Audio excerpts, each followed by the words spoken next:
Welcome to Linux on Azure and open source databases. Today we're going to talk about how Azure is the leading cloud destination. We'll talk about how we have the best Linux infrastructure, how you can run your choice of open source databases, how you can run hybrid systems with your existing infrastructure, how you can migrate your Linux investments from your on-premise to the cloud, where we provide you enterprise-grade security.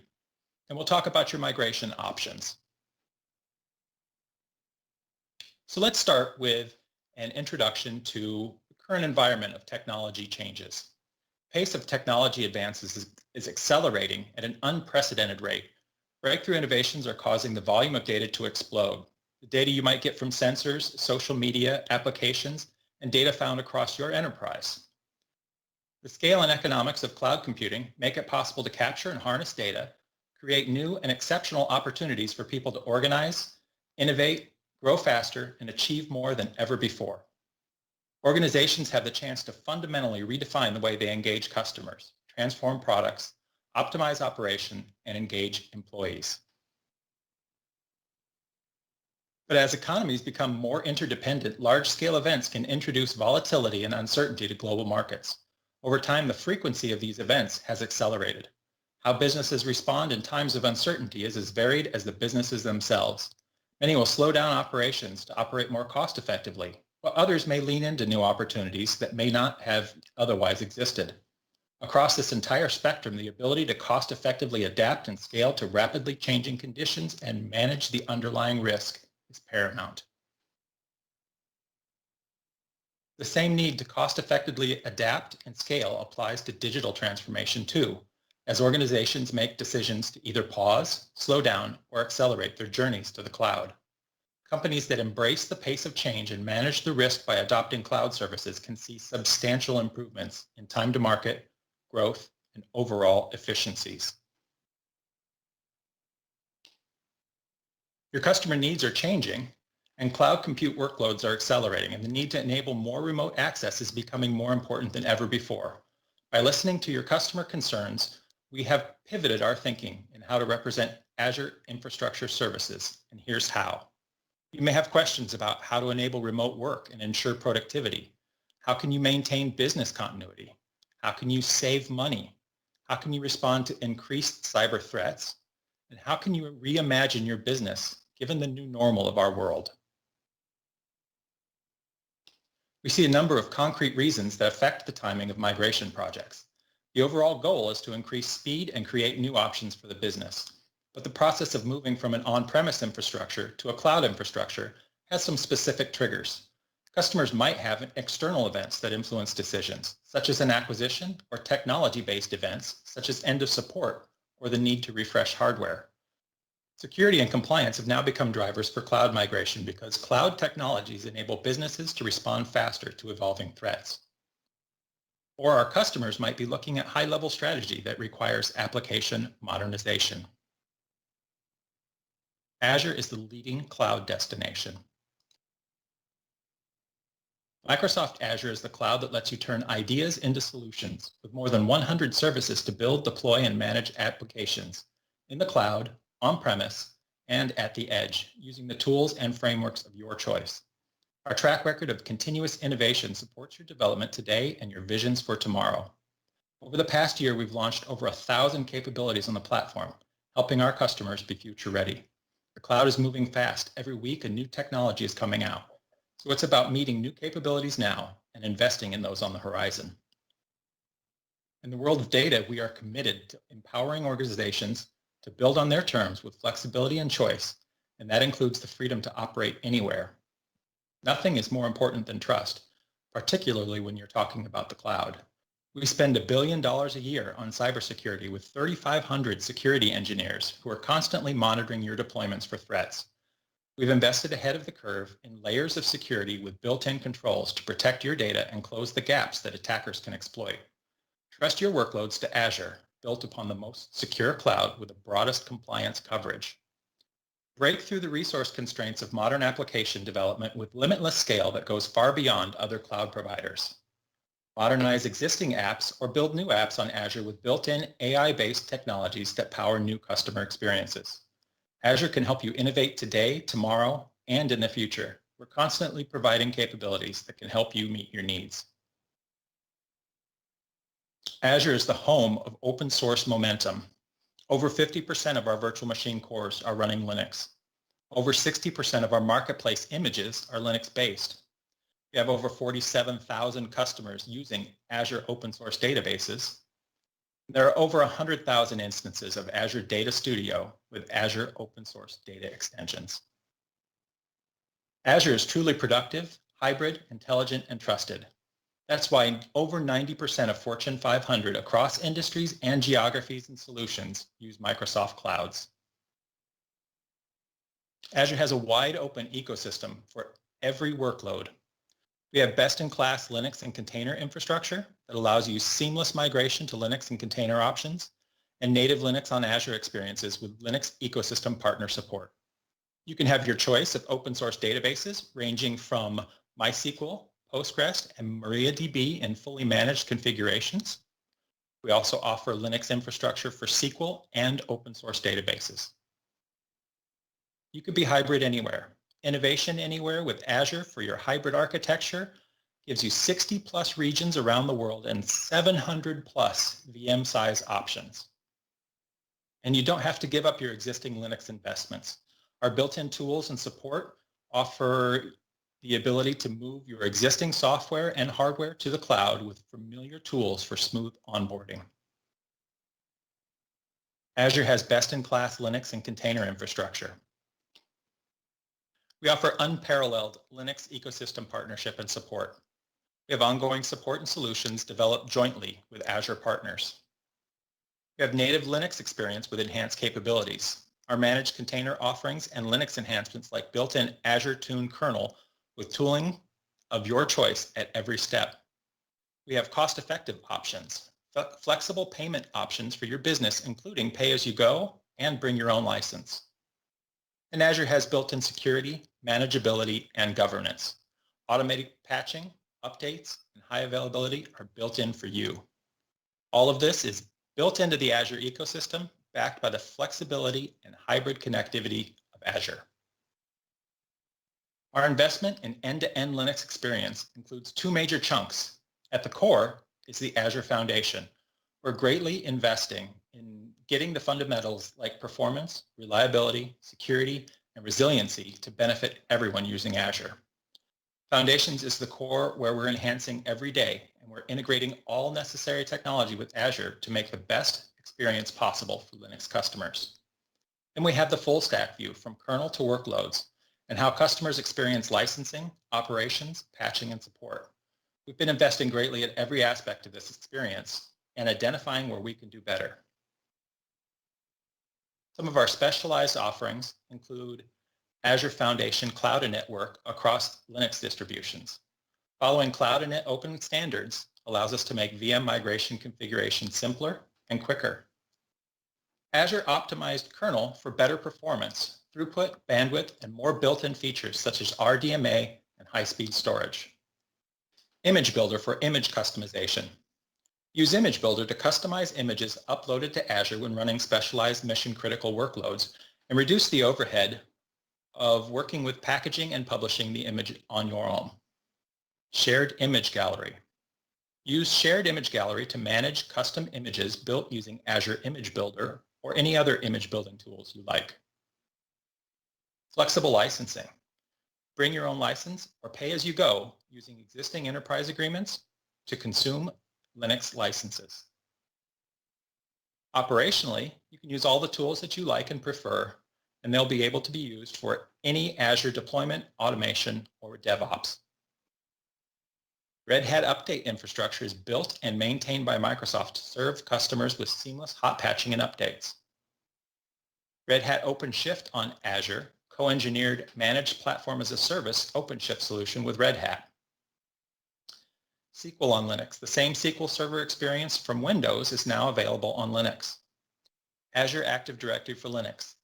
The RBAC, identity management, widely used in enterprises, are also available for Linux and Linux-based workloads. Oracle Interconnect. Oracle is working closely with Microsoft to enable connection across all Oracle assets in Azure.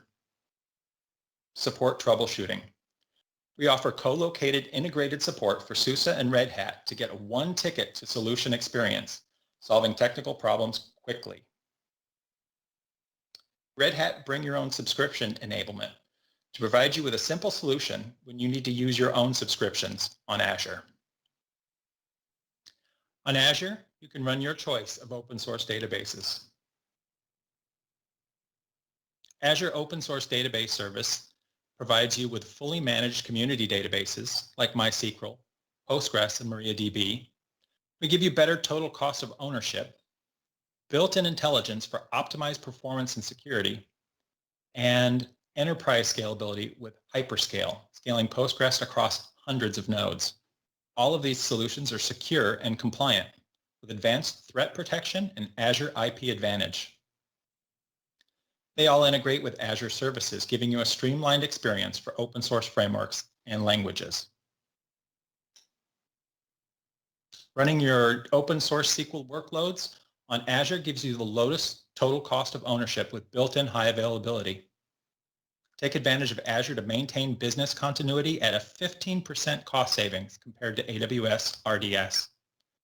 Get 4 nines SLA guarantees without the need to create a replica compared to AWS's 99.95% HA with multi-availability zones.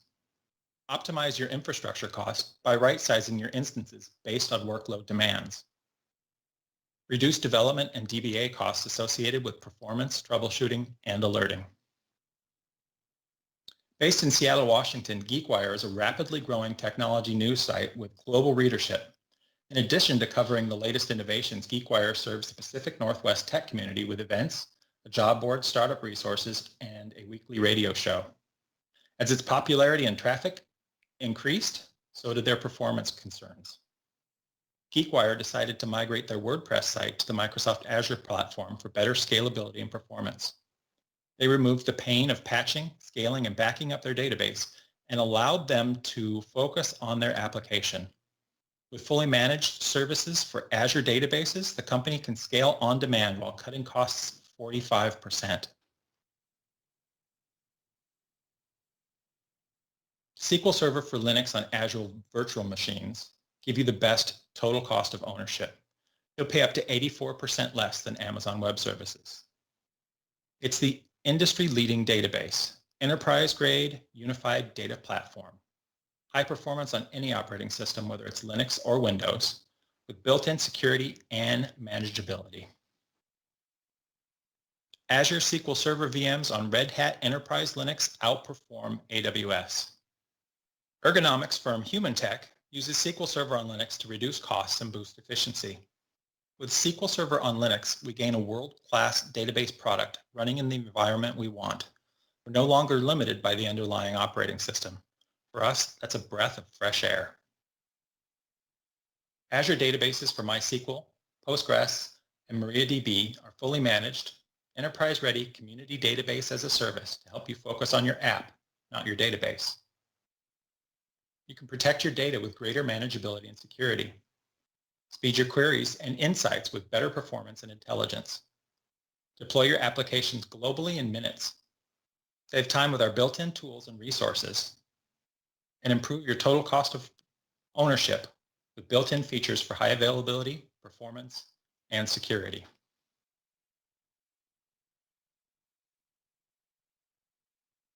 Azure takes a comprehensive approach and offers unique hybrid capabilities that give customers the flexibility to innovate anywhere in their environment.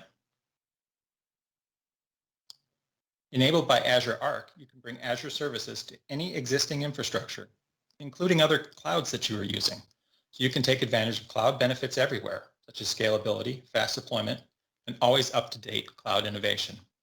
You can build Azure consistent new cloud infrastructure in your own data center with Azure Stack, so you can modernize your data center and run cloud-native applications on-premise while taking advantage of existing investments and meeting regulatory compliance. You can extend AI to edge devices using Azure IoT, so you can run machine learning and advanced analytics closer to the users and data. As a result, you can gain real-time insights and deliver immersive experiences at the edge of your network, opening up endless new business opportunities. And you can do it all using Azure Arc as the single control plane to seamlessly manage and secure your IT resources, such as Linux and Windows VMs, Kubernetes clusters across multi-cloud, on-premise, and the edge. Now let's take a look at the three hero hybrid offerings, Azure Arc, Azure Stack, Azure IoT. A crucial benefit of Azure Arc is that it makes it possible to run Azure services on any Kubernetes cluster, whether that's on-prem, at the edge, or in a multi-cloud environment. Currently, two data services, Azure SQL Database and Azure Database for Postgres Hyperscale, are available, with more data services, AI services, and app services to come. Extending Azure services across environments provides a number of benefits. First, like any cloud service, they stay up to date, and this extends to any infrastructure you choose to deploy the service. No more will you have to deal with EOS that you're used to in the on-premise world. You'll also get cloud elasticity on-prem. Thanks to Kubernetes-based execution, you can deploy a service in seconds, setting up high availability, backup, point-in-time restore with just a few clicks. It also enables you to scale workloads up or down dynamically, just like in Azure, based on available infrastructure capacity. And finally, you pay through a consistent cloud billing model to optimize your costs. Azure's built to help you maintain your Linux investments. Your existing investments don't need to disappear when you migrate your workloads. You can unleash the full potential of your Linux-based workloads with purpose-built, specialized, mission-critical, and business-critical infrastructure in the Azure cloud. We offer supported infrastructure solutions from VMware and specialized workload support for Cray, SAP, and NetApp. Azure's VMware solution provides you with a comprehensive VMware environment on dedicated Azure infrastructure built by Microsoft and VMware. It runs your VMware workloads natively on Azure, supported and operated by Microsoft, and it allows you to manage and secure applications across your VMware environments and Microsoft Azure with a consistent operating framework. Azure gives you best-in-class enterprise-grade security and compliance. You can strengthen your security posture with Azure. We offer unique intelligence to detect new threats and respond quickly. Azure provides a secure foundation so you can reduce your costs with Azure Managed Infrastructure. We give you built-in controls to simplify your security and protect your hybrid workloads quickly. And all of this operates in a secure and compliant manner, built safely in the cloud that offers advanced security features and compliance. You can streamline your migration journey with the Azure Migration Program. Azure takes a comprehensive approach and offers unique hybrid capabilities that give customers the flexibility to innovate anywhere in their environment.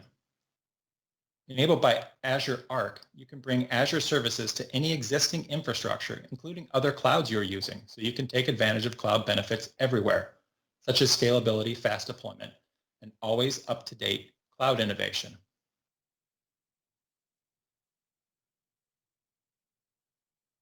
Azure Migrate lets you discover machines in your environment using agent-based or agentless methods with an appliance or a CSV upload. You can assess your estate with cloud readiness analysis, cost estimation, performance-based right-sizing, and dependency mapping. Then migrate in seconds with near zero downtime. We built the Azure Migration Program to help our customers getting started in their cloud. The Azure Migration Program gives you prescriptive guidance for step-by-step approach to cloud migration. AMP offers the opportunity to work closely with Microsoft experts and specialized migration partners to simplify and accelerate your migration. The program delivers technical skill building to ensure that your organization can successfully adopt Azure. Best practices for step-by-step approach from start to finish. Azure engineering support for data and infrastructure foundations, expert guidance from specialized migration partners, free Azure tools to help you efficiently execute your migration, and cost-effective offers to help you save money before, during, and after migration. You can learn more at azure.com/AMP. We're offering 3 unique values to our customer. Over 50% of the Azure VM cores are running on Linux, and we're continuously investing in Linux and open source world to make sure that the experience of running Linux-based workloads are seamless. Being a neutral technology provider, we have strong partnerships with Linux distribution publishers such as Red Hat, SUSE, and Canonical to build co-developed applications, Azure tuned kernels, and we jointly support our customers when they choose to run their Linux support on Azure. They can enjoy one-ticket solution experience. The top 100 Microsoft customers using Azure are running their mission-critical workloads in a heterogeneous environment, and we're contributing back to upstream Linux and open source and community to ensure the best experience possible. You can see an overview of Linux on Azure on our website, azure.microsoft.com/en-us/overview/linux-on-azure. In the first module, we talked about the options for Linux and open source technologies on Azure. Now in the second module, we'll look at how to start moving your workloads to Azure. Let's get started. In Module 2, we're going to talk about your deployment options for Linux on Azure. We'll discuss preparing for cloud adoption using our concept of landing zones and the Azure Migrate tool. We'll give you a migration roadmap and some demonstrations and talk about best practices. To deploy virtual machines and virtual machine scale sets on Azure, you have a lot of options. You can run Linux and Windows workloads with a wide variety of sizes to fit your workload. We offer up to 416 virtual CPUs and 12 terabytes of memory. You can use these for application servers, database servers, web servers, utility servers. Azure App Service allows you to rapidly scale your application using our platform. It's a managed platform that lets you run Windows, Linux, or containers, and it gives you deployment slots for zero downtime, letting you switch from one application deployment to another.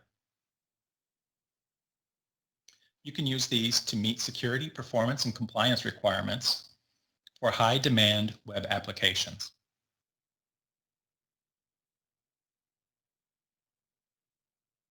Azure Kubernetes service gives you a managed Kubernetes system that's highly available, fully managed Kubernetes with end-to-end integration with DevOps and CI/CD. You can use AKS for a rapid development cycle, maintaining enterprise governance controls, and to simplify and standardize your operations. Azure also offers other specialized options like Azure Batch, where you can run tens to thousands of virtual machines that auto-scale based on your work queue. You can run Linux or Windows workloads and only pay for what you use.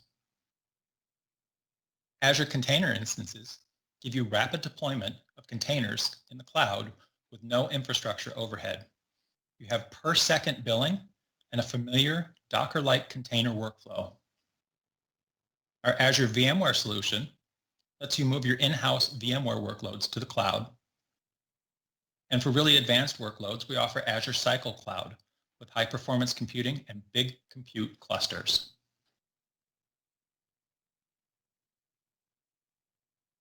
In order to develop a cloud adoption strategy, you need to define and document your motivations. Meet with key stakeholders and executives to document the motivation behind cloud adoption. Document your business outcomes. Engage motivated stakeholders and executives to document the specific required business outcomes. Develop a business case. Create your business case to validate the financial model that supports your motivations and outcomes. And then choose the right first project. Your cloud adoption project will help align motivations and technical effort. The above steps can help you document your business strategy efficiently. This approach helps you drive adoption efforts that capture targeted business value in a cross-functional model. Then you can map your cloud adoption strategy to specific cloud capabilities and the business strategies to reach your desired state of transformation.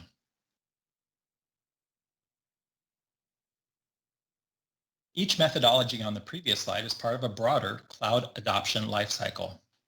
We created the Cloud Adoption Framework. It's a lifestyle framework supporting customers throughout each phase of adoption by providing methodologies as specific approaches to overcoming common blockers as shown. Our cloud adoption framework lifestyle starts with defining a strategy where you understand your motivations, business outcomes, justifications, and priorities. Then you plan your project by taking an assessment of your digital estate, an assessment of your organization, creating a skills readiness plan, and a cloud adoption plan. When you're ready, go through the Azure Setup Guide. Determine your first landing zone and expand the landing zone following our best practices. Then you move to adoption. Migrate your workloads from on-premise to Azure using best practices and process improvements, and innovate, moving your workloads to use new technologies and new innovation scenarios and process improvement. All along the way, you govern your adoption using methodologies and benchmarks and best practices, and manage using business commitments, operational baselines, and operational maturity.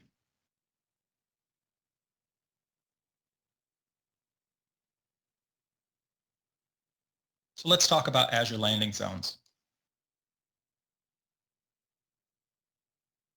Landing zones are a fundamental change in the approach to cloud migration. By choosing a landing zone, you're not just moving a specific workload to the cloud, you're moving the workload and its surrounding dependencies to the cloud at the same time.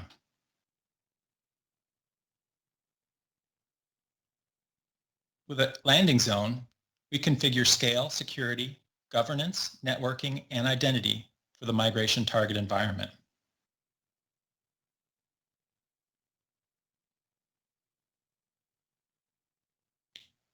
Azure Migrate is a collection of tools available in the Azure portal to start, run, and track your migration to Azure. These tools allow you to perform an assessment of workloads prior to migration.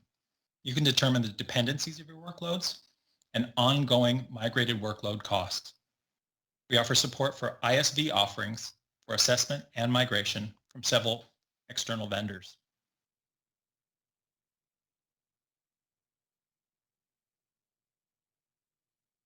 This is stage one of a multi-part series on Linux architecture.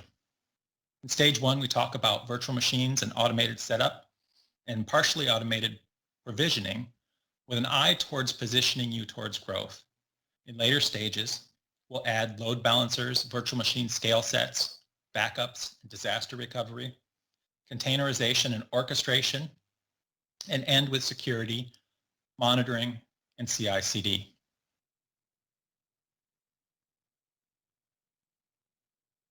In this demonstration, I'm going to show you how you can use cloud tools to start creating infrastructure that's ready for the future. I'm going to demonstrate using the Azure portal, and I'm going to get a cloud shell directly in the portal so that I don't even have to install machine-specific technology on my laptop. So I've started with this cloud shell, and I've got a directory in here that's from a GitHub repository.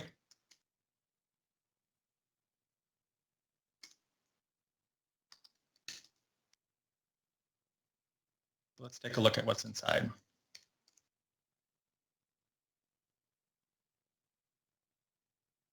It's a little hard to show you this from a command line, so why don't I pull up a visual editor from my portal here using the same command that I would on my laptop. So now I've got a stripped down version of Visual Studio Code, and I'm much more comfortable navigating through this. So this application is a Terraform module that's going to walk us through some of the best practices for deploying virtual machines using Linux on Azure. So we'll start at main, just like we would if we were reading operation source code. This is a Terraform module that uses the Azure Resource Module, Mark. This is a Terraform module that uses the Azure Resource Provider in order to configure all of the tools and resources that we need for 3 virtual machines and their supporting infrastructure. So using this configuration language, which is HCL, we're going to declare what we want using declarative method. We're going to declare that we need a resource group. And this HCL gives us a way to use variables so that we only have to declare those once. And then they can be reused throughout the rest of our program. So in main here, we're declaring a resource group, and we're declaring a virtual network and a subnet. Those networks are going to be joined to a security group that's going to allow TCP inbound SSH access, but only from my IP address. So we're going to lock down our network so that I can SSH from home, but it's not open to any others. We'll use api.ip.ify.org in order to get my IP address. And then we have different Terraform modules for each of the 3 virtual machines that we're going to create. Let's look at the application server. We're going to create an Azure virtual machine. So we've declared a resource called app.vm. Its name will be our prefix, which is declared in the variables file, plus app.vm, and the location also declared in the variables file. It will be in our resource group, and it will have its own network interface. We declared the size to DS1v2, so it's a relatively small machine.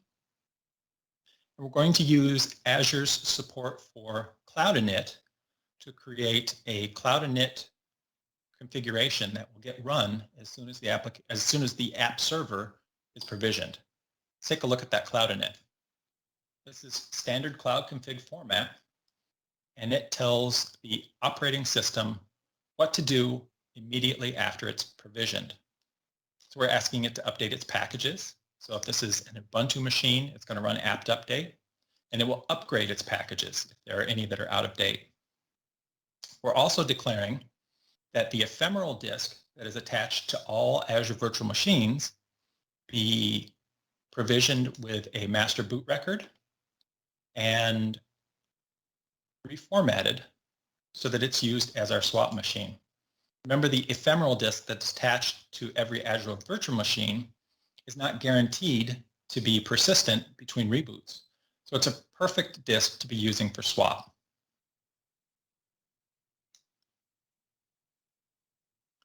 We'll also create an operating system disk called app.os disk that is read and write cached on premium storage.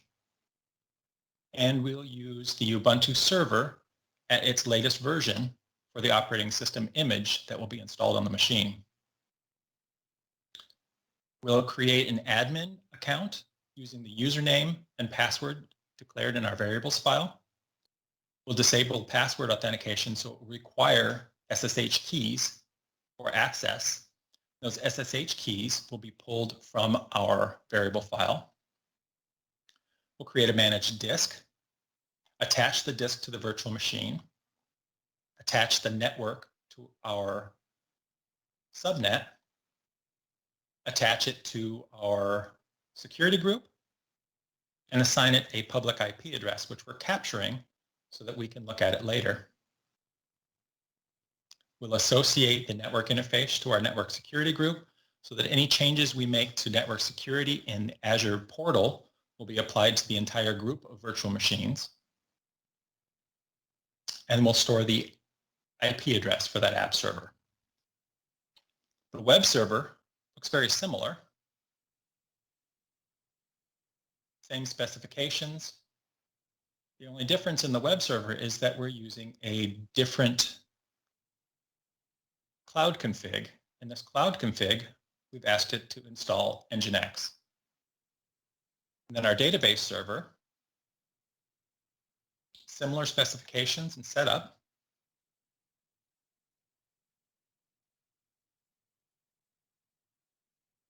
Including using the ephemeral disk for our swap.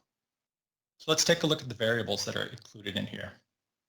These variables are declared once, and sometimes we prompt for them so that if they're not included in file, we can enter them from the command line.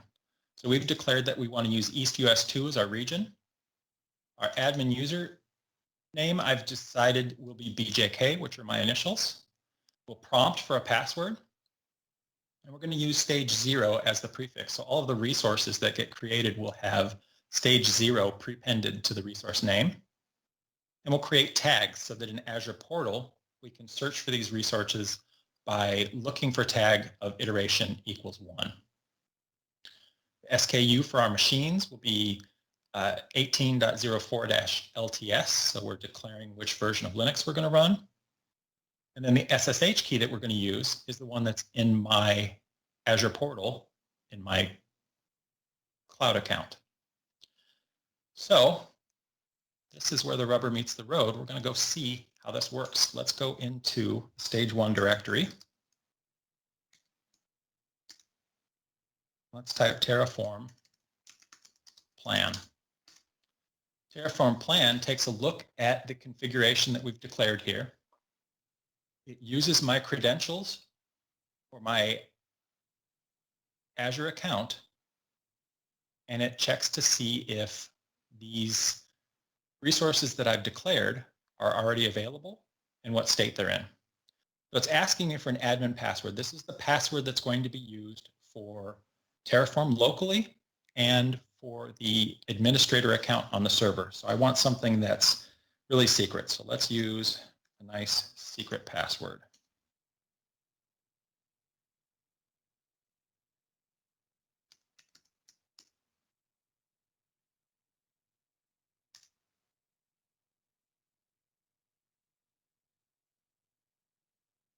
All right, that went by really fast. So let's go back and look and see what Terraform told us.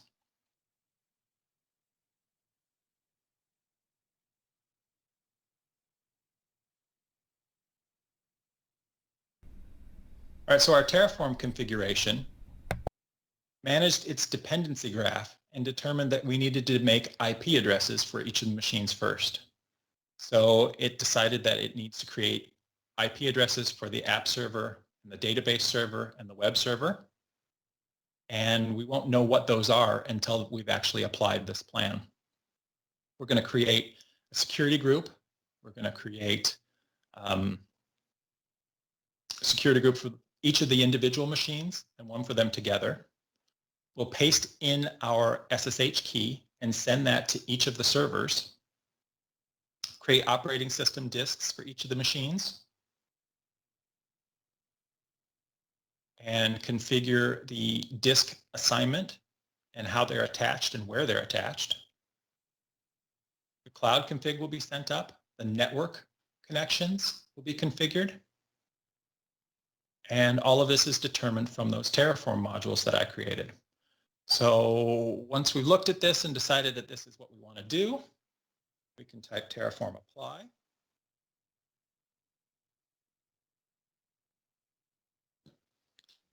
And once again,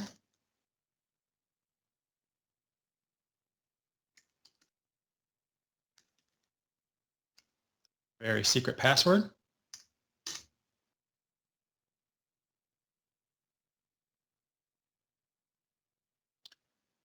Now Azure Terraform has once again looked at our resources and determined what we need to apply. So it's asking for a confirmation that this is what we want to do. So I'll type yes. And it will start applying that configuration to my Azure environment. Starts by creating the resource group, IP addresses, disks, network security groups, application security groups. All of those get created in parallel while possible and sequentially where not possible. And after just a moment of spinning, we'll be able to take a look at these in our portal.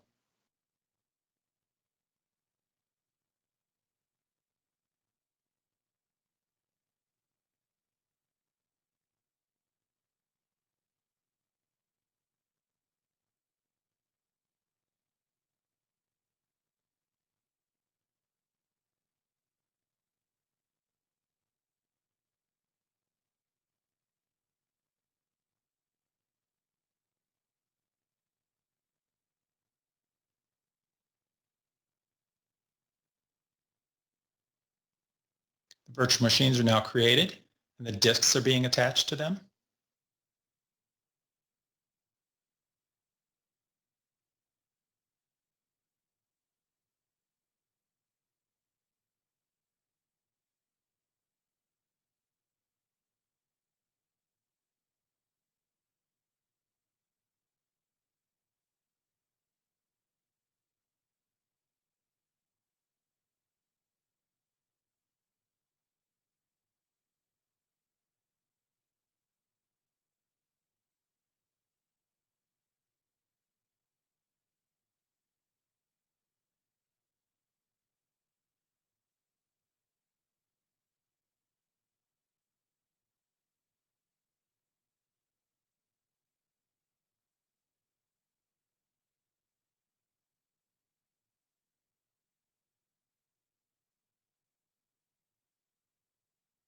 And it's finished. So it tells me that it's created 28 resources. It hasn't changed or destroyed any. So we started with nothing, we added 28 resources. Let's go take a look at those resources in the portal. So we told it that we were going to have a resource group called Stage 0. So let's take a look at my resource groups. And now we've got a Stage 0 RG. In that Stage 0 RG, we have disks, application security groups, network interfaces, IP addresses, and virtual machines that we declared inside our Terraform configuration. Let's take a look at one of the virtual machines to see what it looks like. Here's the web server. So the web server has a public IP address. Let's copy that because we might want to look at that in a minute. Got all of the information that we need about it. Why don't we go make a connection using the cloud portal? So in our cloud shell, you can type SSH.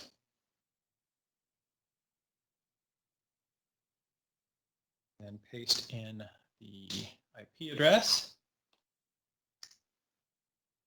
Since it's the first time, we'll have to authenticate the key.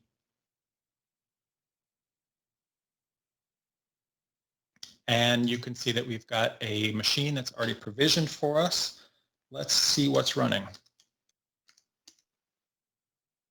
It installed Nginx like we asked it to. Let's do an apt update.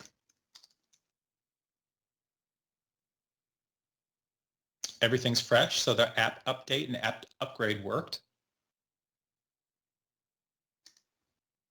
And the machine is humming along quietly. So using this declarative method for creating our infrastructure, we've built a system where we can declare the things that we want and then change them as we need to over time. And future modules will evolve this infrastructure to make it more secure, more redundant, more reliable, and we can keep the infrastructure pieces that we've created here and just mold them over time. So we don't have to restart from scratch every time we want to change. We'll just create additions to our Terraform configuration. So if we're done with this, we probably want to get rid of these virtual machines so we don't have to pay for them. So let's go into our Stage 1 directory.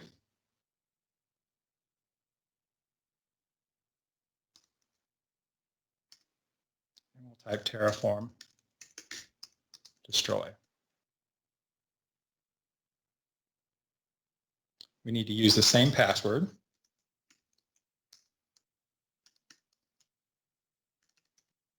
Fortunately, I picked one that's really hard to guess. And now we need a confirmation. Are you sure you really want to destroy this infrastructure?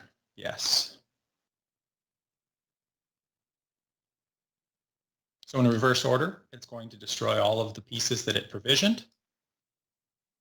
And we can watch them disappear on the screen. So that concludes the demonstration. So let's talk about some of the best practices that we just looked at. Running Linux on Azure is really simple, but there are some tricks that you can use to get the best performance and best use of your dollars. So we're going to use the ephemeral disk that is created with every Azure virtual machine for our swap. The ephemeral disk isn't guaranteed to save its contents between reboots, so it's a perfect use for our swap partition. Any application storage that we want to have, we're going to use a data disk. We used premium storage data disks that are managed on Azure so that we have great performance. We're going to use application security groups and network security groups together so that we can simplify our network rules. We can apply rules at the application and network level, and they'll apply to all of the resources that are tied to those application and network security groups. We restricted remote access to a specific external IP, which was my IP address. So nobody could get into that machine over SSH except for me. You can also use subnets or multiple IP addresses to restrict those. We used tags when we created our infrastructure so that we can easily search for infrastructure that's assigned to a specific project or a specific time frame. And we used a declarative tool like Azure Resource Manager or Terraform to manage our infrastructure. This allows us to grow the infrastructure over time and make simple changes using DevOps practices.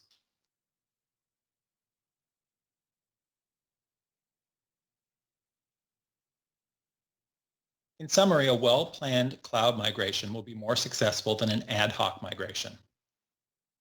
Azure Migrate provides a set of tools that allow you to assess the cloud suitability of your workloads, including determining workload dependencies prior to your migration, and then helps you migrate these workloads to Azure. Rationalize your on-premise workloads prior to migrating them. Containerize your applications and migrate the container rather than migrating an entire virtual machine. Determine if any workloads that you plan to migrate still need to be used. You may have workloads that don't need to run anymore. And finally, ensure that your Azure environment is prepared for workloads by using landing zones. So let's talk about how to migrate MySQL workloads to Azure. As part of this session, we'll talk about the Azure Database offerings for MySQL, what are some of the migration benefits, and what are the steps and the tools that we have in order to perform a solid migration. Now, at the end of the migration, we'll also discuss on how to take into account some of the post-migration considerations such as high availability disaster recovery.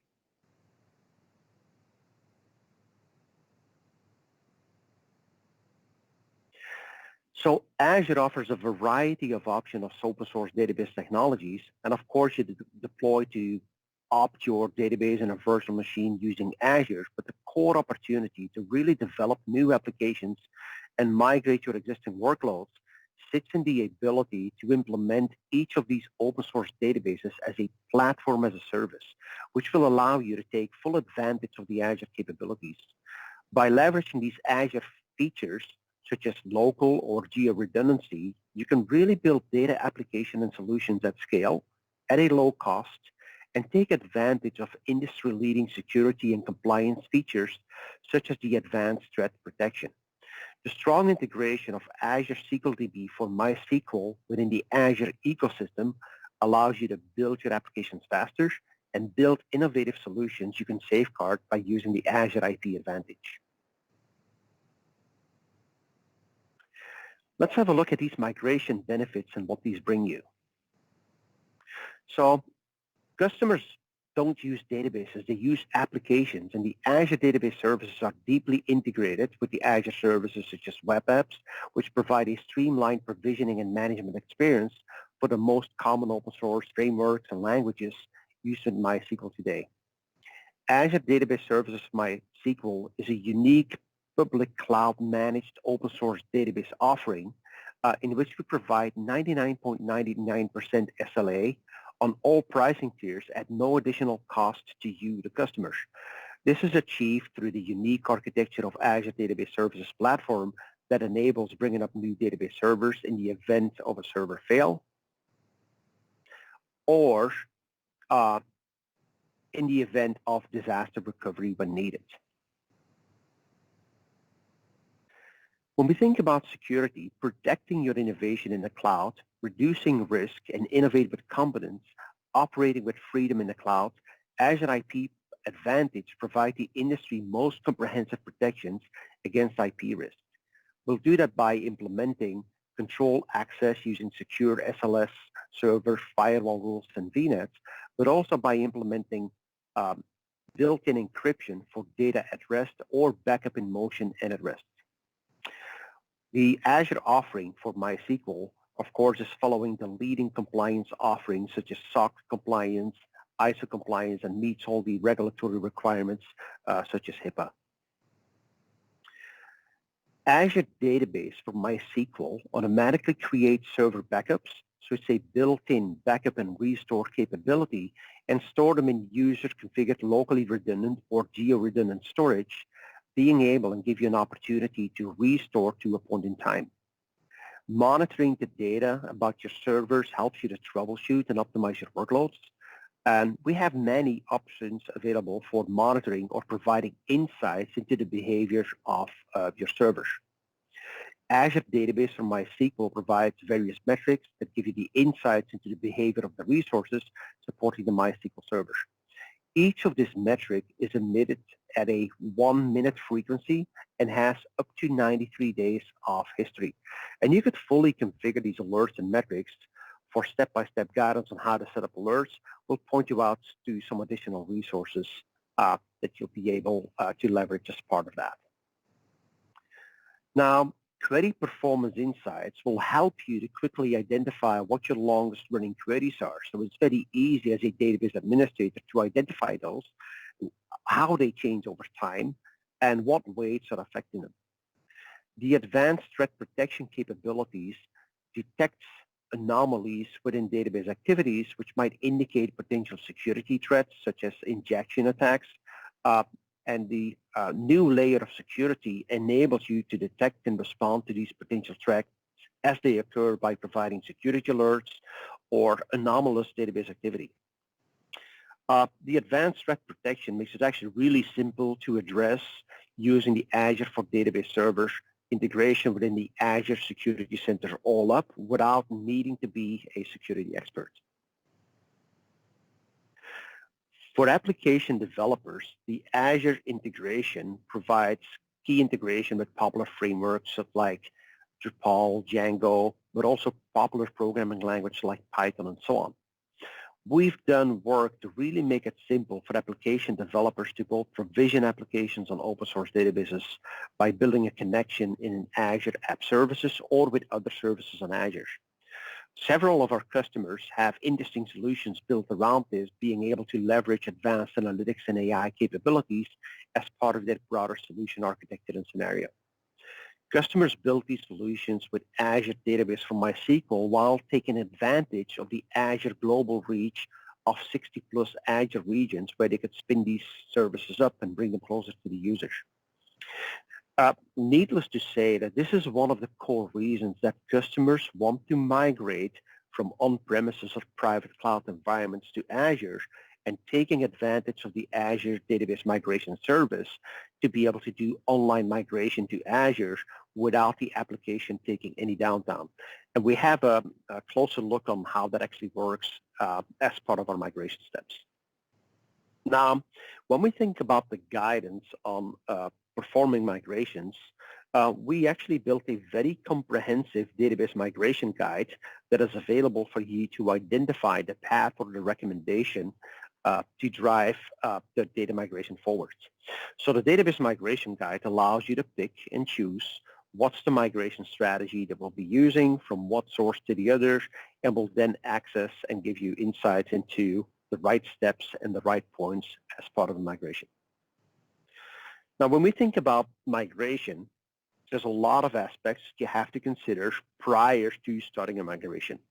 What are my databases? What are the database assets? What are the applications and environments that I have to go configure and assess whether or not the workload is suitable to perform the database migration to Azure. So we can assess these workloads and fix and recommendations, do an assessment of the source schema and see if that source schema will actually work in the target platform the way it sits on Azure. This is certainly relevant when you want to do subsets of your migrations or really make this shift from this on-premises environment, starting to leverage some of the new capabilities, or certain compatibility issues might arise. As we look at the actual migration phase, where you're migrating the schema and the database objects from the source schema and source database over to the cloud, we're going to be talking about some of the tooling that we're going to be using to perform that actual migration in real time or in an offline scenario. But we'll also look on how to sync your target schema and the data with the source, which is relevant and needed if you're using a minimal downtime migration strategy. And then at some point, you're going to have to do that cutover, where you're going to be taking this application, this workload, over to the new environment. Now, moving over from an on-premises environment and starting to leverage the past capabilities that we have with the MySQL offering, we actually have some great opportunity to start optimizing the destination environment. And we could do that by using the performance optimization, testing, do some validations around these performance issues.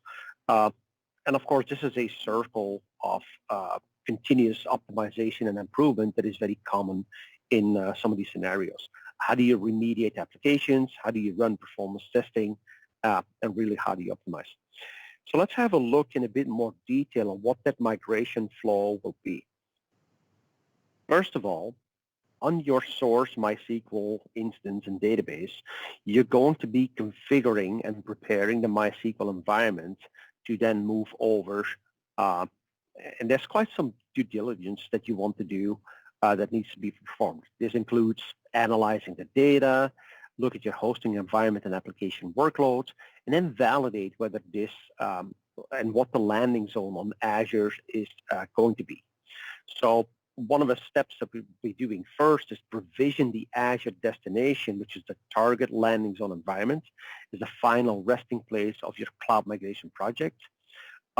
We could deploy and really configure this destination environment by using the Azure portal and manually provision, but it's actually not uncommon that this gets scripted using Azure Resource Manager or Azure CLI to spin up that destination environment. During your migration assessment, you would already have determined and planned which phase of migration or which approach to migration you're going to have, whether you'll be using a migration in an offline fashion or using a migration online for the minimum downtime. So one of the tools we'll be using around that is the Azure Database Migration Service, which facilitates the online migration of MySQL to Azure DB for MySQL, supporting multiple versions of MySQL 5.6, 8.0, but you could also migrate AWS RDS MySQL workloads to Azure DB for MySQL. That can be done online from an on-premises MySQL installation, or it can be done using an offline fashion as well. In the online scenario, the migration service copies all the source data over to Azure and then continually performs synchronization between your source and destination database. Any of the transactions that are performed against the on-premises system will be copied to the new database in Azure, and this process continues until you've reconfigured your client applications to then use the new database in Azure. You then would terminate the synchronization operation and move it over and start optimizing. Now, when we perform an offline migration, the option that we have there is to actually export the source schema, import into the destination, or another common method that could be used would be to dump and then restore the data. We'll have a closer look on that in one of the next slides coming up. Now, as we provision the MySQL environment, you really will be selecting what's the Azure database for MySQL deployment. One of the initial steps is to go provision that environment. You could create that instance, as mentioned, by using the Azure database for MySQL Azure CLI command, which is AZ MySQL Server create command, which at that point will be configured and spin up the destination environment. During the creation of the server instance, you then decide which deployment option you want to accomplish or achieve. And there's two options that we have in that space. You could go for single server, which is a fully managed database service with minimal requirements for customization of the database. Is designed to handle most of your database management functions, such as patching, backups, high availability, security, minimal user configuration and control, because it's all fully managed on the Azure side using the servers. So the single server is actually the best suited for cloud-native applications designed to handle automated patching without the need for granular control that would typically have been managed by a database administrator.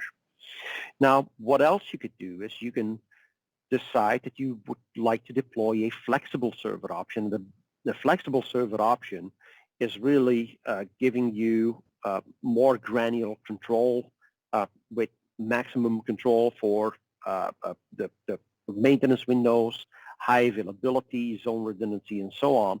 So there's a lot more fine-tuning and optimization you could do as part of flexible servers, a feature that is currently running in preview. So let's have a look on how we're going to be spinning up that environment by provisioning an Azure DB for MySQL. On the Azure portal, if I want to find a specific service, I can actually type that straight into the search window and say Azure Database for MySQL servers. What I can do now is, in order to add a new database for MySQL servers, I could just click and add, and here's what I have the option to specify what's the service plan that I would like to use, single server versus flexible servers. So as part of this demo, we're going to be setting up the destination environment and create the MySQL server environment using the PaaS service on Azure. As part of this demo, I'm going to be pointing out what my current subscription is, and we'll define whether or not I want to go create a new resource group. For the purpose of this demo, I will allocate these resources together into a resource group.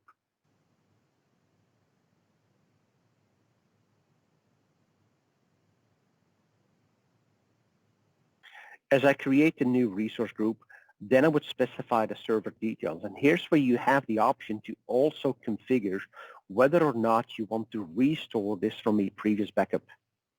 So my server name needs to be unique, so we'll specify here a unique server name. You'll see that an error will pop up if your server name is not meeting those requirements and the minimum amount of characters or special types be used.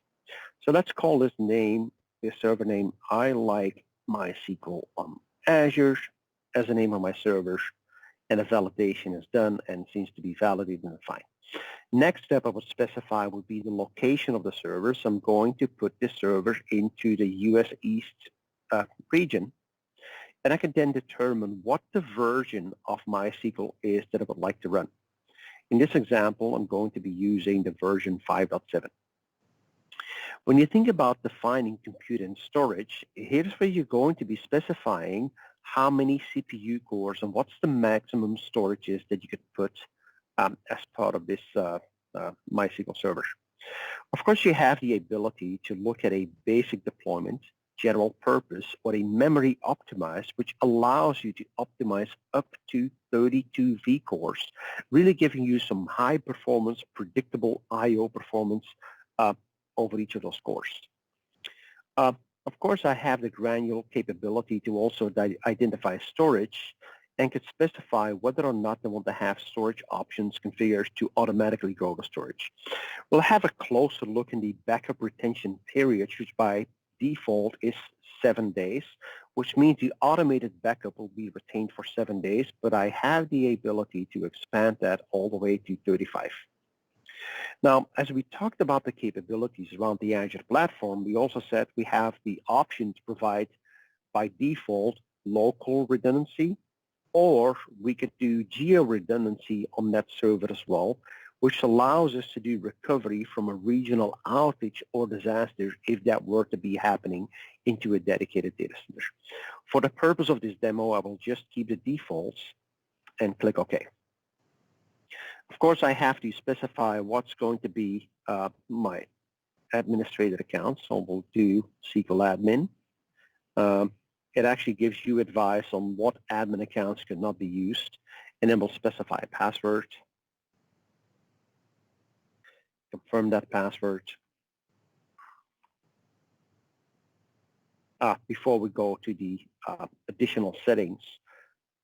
Now, on the additional settings, you have the possibility here to specify data encryption, and you also have the option to add a second layer of encryption, which is using a different, more complex encryption algorithm, and gives you the capability to actually provide infrastructure double encryption features.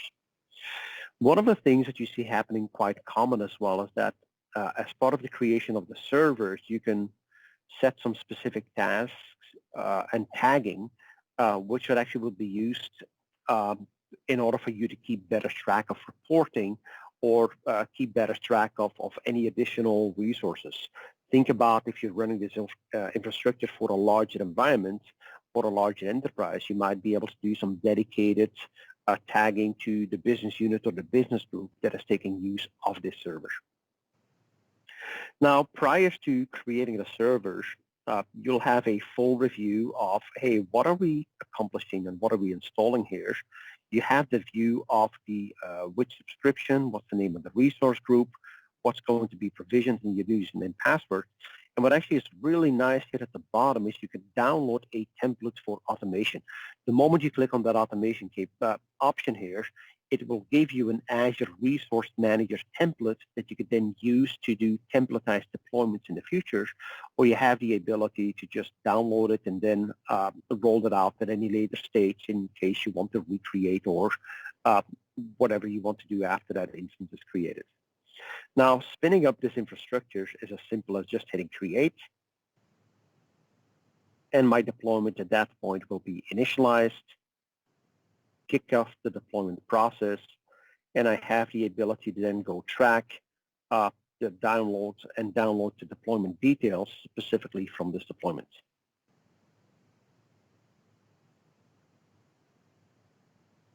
As you can see, in this deployment of resources is occurring, you'll see that the resource, I like MySQL on Azure.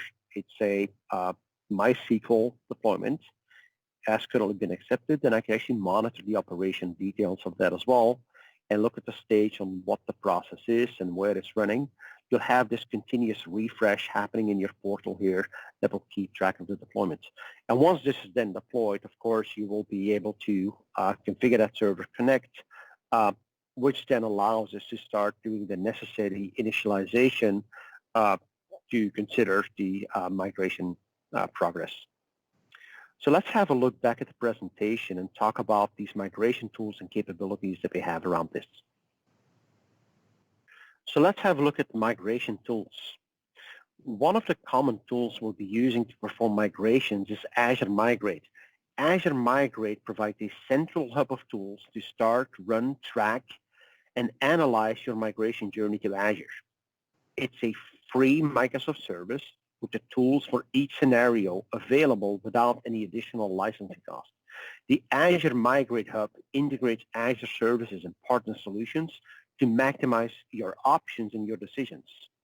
So if you want to perform a Windows Server and Linux migration, a SQL and non-SQL database migration, or a web app assessment and migration using App Migration Service, or a virtual desktop migration, or using a data migration using Databox, or performing holistic across VMware, Hyper-V physical server migrations to Azure, and whether or not this is an on-premises, an AWS or a GCP migration, the Azure Migrate service will allow you to really bundle this all together as a unique migration platform, bundling and assessing your workloads, giving you these capabilities to perform all of these migrations with a single pane view of how these migrations work. Now, one of the other tools that integrates with Azure Migrate is the Database Migration Service, or DMS. When we think about DMS, again, we're talking about a service which enables you to perform large-scale database migrations from within the Azure portal, or integrate and combine some of the functionality of existing tools and services to provide you with a comprehensive, high available migration tools. The database migration service actually combines a set of database migration tools such as the Database Migration Assistant, SQL Server Migration Assistant, and the Data Experimentation Assistant. So you have a streamlined process of database migration in a single place, allowing you to perform database-sensitive migrations and move the data, the schema, and the objects over to Azure. It's a very easy to understand process that will help you to get the job done right at the first time, with support for SQL Server migrations, MySQL, PostgreSQL, MongoDB, and Oracle migrations to Azure from on-premises and other clouds over into Azure. One of the other options when we think about MySQL migration is the ability to perform a data migration using the MySQL workbench. So that allows you to export and import data from source to target. So you would be able to download MySQL workbench, install that on your operating system of choice to granularly select which tables you want to import, which database objects, whether or not you want to have specific views, store procedures, constraints, and functions, and really granularly move those over. It actually is a very common scenario where some applications might just need to have a subset of the environment to be migrated and moved over. And you can migrate from not only use MySQL workbench to migrate from your MySQL database, you actually would also be able to use this from text files and then use MySQL import to go add these tables into your database destination. So data import and export MySQL Workbench gives you that wizard-based UI to do a full or a partial export and import of individual database objects. One of the other options to perform a migration in an offline fashion is by using dump and restore. So dump and restore allows you to move an entire database. The tool is typically provided as part of the MySQL installation. It's a client utility that you can run to create local logical backups that could equate to a set of SQL statements, could be replayed to rebuild the database. MySQL dump would allow you to take this backup and restore that onto your destination. The core advantages of a dump and restore is you can actually prevent it from triggers firing during restores by using a parameter, which is the exclude trigger options.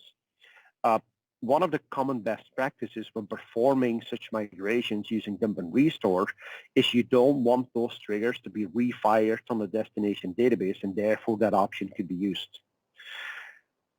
Other options to specify there is in order for you to dump an entire database into a single transaction, you could specify the single transaction option and parameters, which are some of the things you really need to consider when you're performing a dump and restore migration, especially if you're only using subsets of the data or subsets of a database. You would disable foreign key constraints as well, and you can actually defer index creation until the restore is completed, and as your database rebuilds by using the defer table index option. Now, as we talked about the tools that we have around migrations, let's have a look on how to perform an online migration using DNMS. So let's have a look on how to perform a migration from MySQL running on a Linux environment over to the Azure database from MySQL. While an offline migration often is a very logical migration strategy, the need to perform online migrations with a minimal downtime is often the preferred strategy by a lot of our customers. Let's start by taking an export to the database schema on the source server. We'll use MySQL dump to do so. So let's have a jump to the command line here and show you how that goes. So first we'll remote into that server.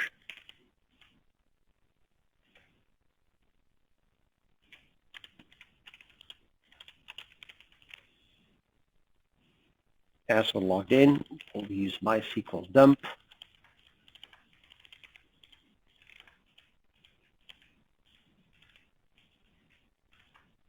and we'll specify the database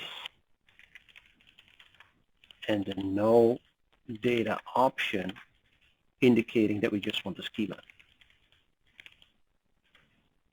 There we go. Let's make a look. That file is actually there, and so we're ready to go.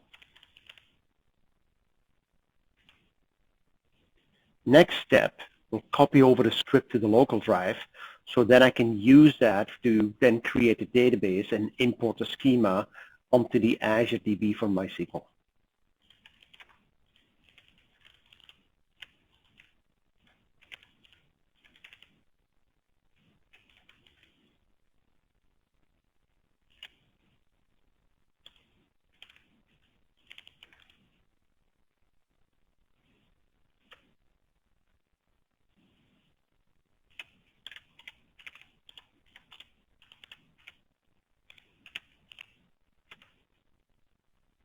There we go.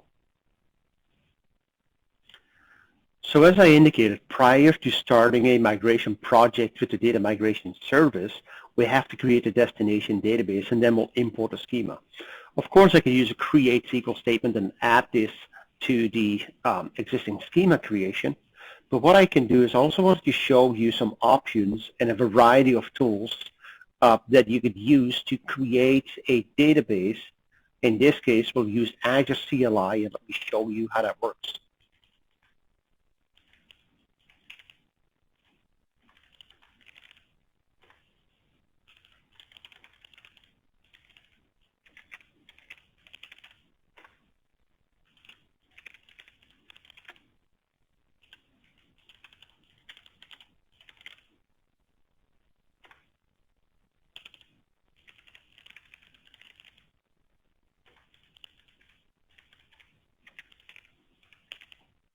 There we go. So we use the AZ MySQL DB create, specify the name of the database, specify the name of the server, and then identify the resource group as well.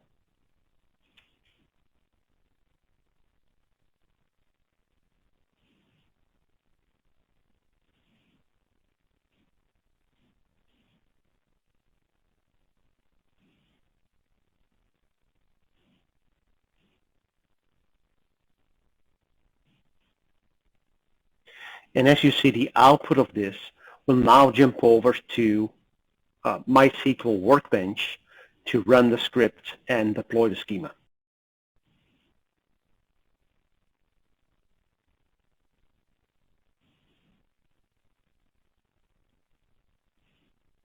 There we go. We're now connected. You can see in MySQL Workbench that I have that Adventure Work database that I just created in there. And what we'll do next is we'll open that SQL script.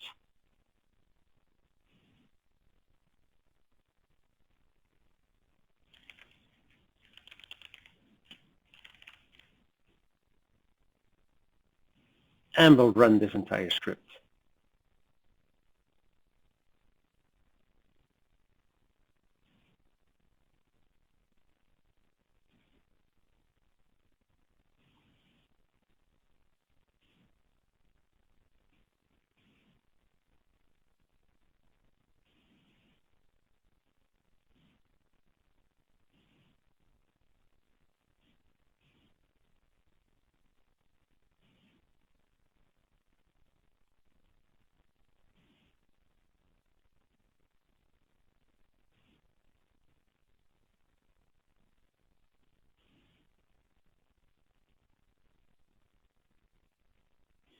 Okay, now once this database is created, we'll then jump over to the Azure portal and we'll create a migration project using the data migration service.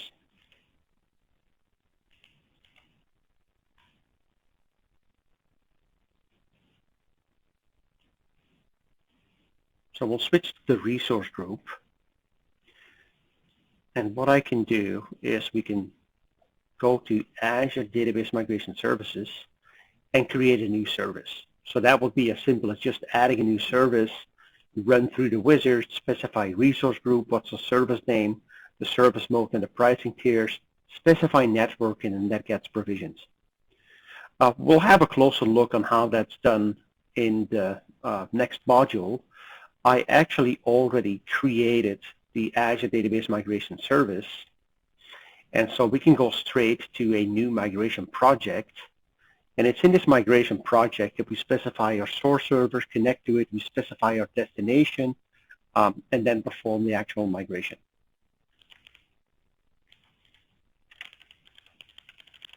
So let's give that a name, specify what our source server is. We'll put the source server as Azure Database or MySQL. We want to perform an online data migration. And what we'll see here is that we do get some advice that says create a target Azure database for MySQL, deploy the schema, indexes, routines to the target database. You could use that using MySQL Workbench or MySQL dump with no data to export the schema, then bring it in. But let's get to the next step and create this migration activity. So as I specify the source server here, we'll go to that virtual machine that we had deployed with MySQL installed on Linux, specify the user,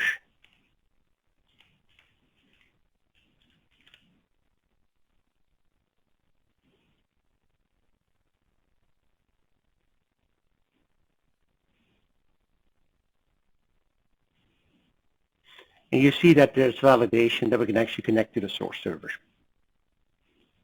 What we'll do next is we'll put that target server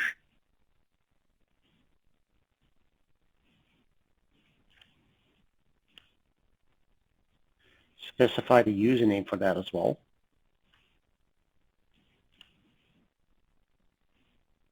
Make sure we have a password. And then we could select the source database and the destination databases. Now what you'll see is that the database migration service actually allows you to bring over multiple databases at the same time, of course under the condition that you already selected that source database and specified the target database in the destination. So automatically this will map and pre-populate. We can now go straight to the configure migration settings, in which we're going to be selecting the database objects from the source and then transfer those over to the destination. So I can expand the schema here. It will give me details on all the database objects. We could click next to get to the summary, and that will create an activity. So we'll call that MySQL migration run. And so we'll then kick off and start the migration. As we're running this migration, we can actually look at the runtime. We'll hit refresh here, so we'll see what our source service is, what our target server is as well. We could then look at the refresh. So we'll see that I'm going in this case from a source version MySQL 5.7 to the Azure database that I provisioned. I have a source database. The type of activity is an online migration. And we'll see that we're initiating and initializing the migration pipeline. We now see that this is running and that the data load is in progress. So we'll see that, hey, this is actually currently up and actively running. And that's how we perform the database migration using the online capabilities that we have.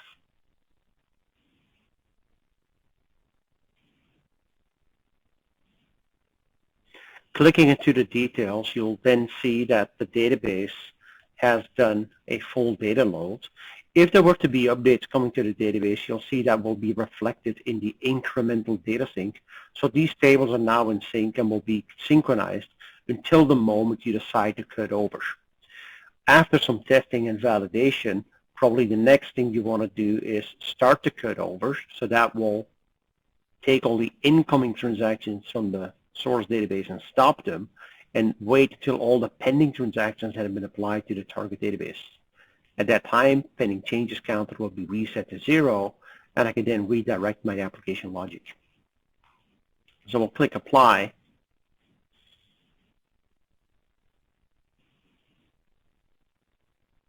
And so then the only thing left for me to do will really be to redirect my application to the new destination by changing the connection string in the application.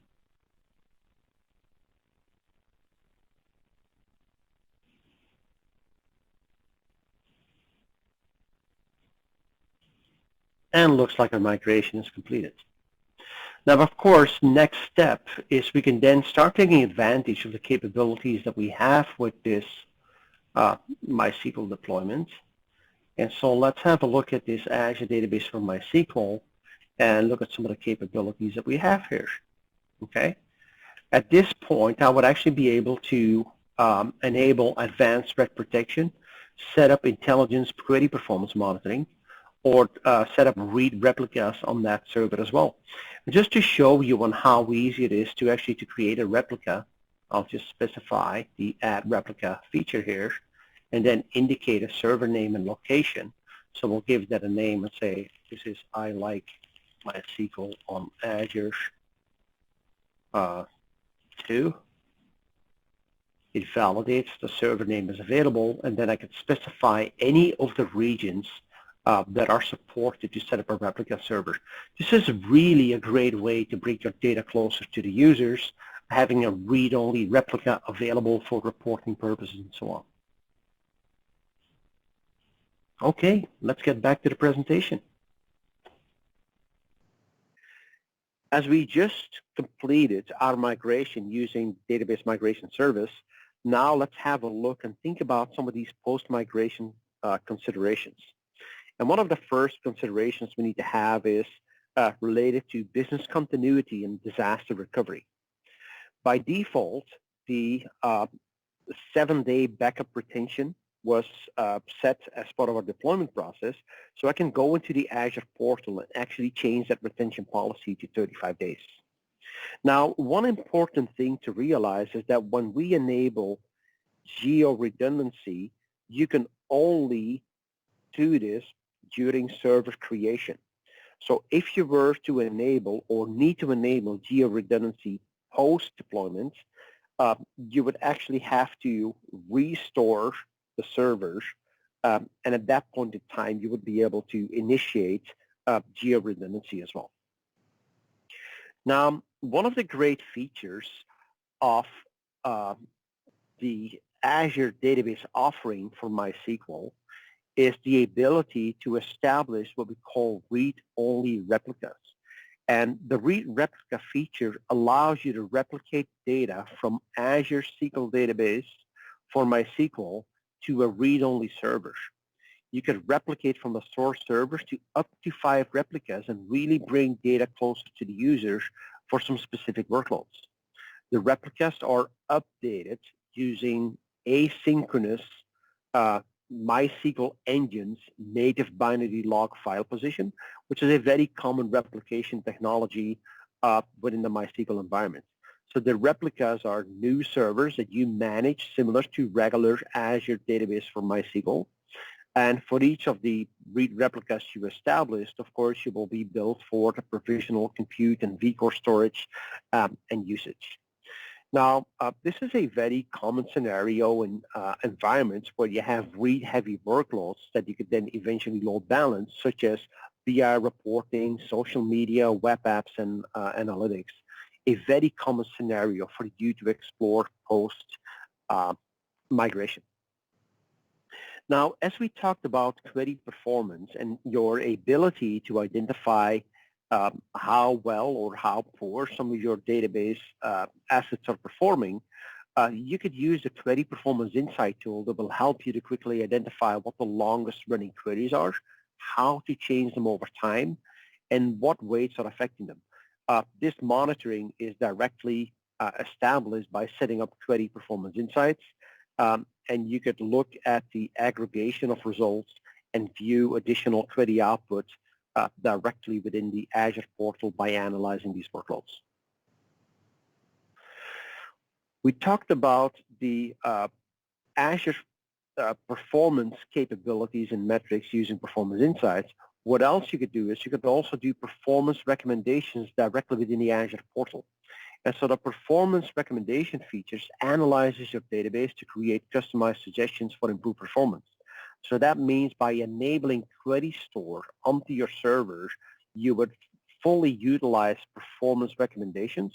And these performance recommendations will then come back to you and say, on these databases, on these database and tables and assets or objects, we discovered that, for example, you have a duplicate index.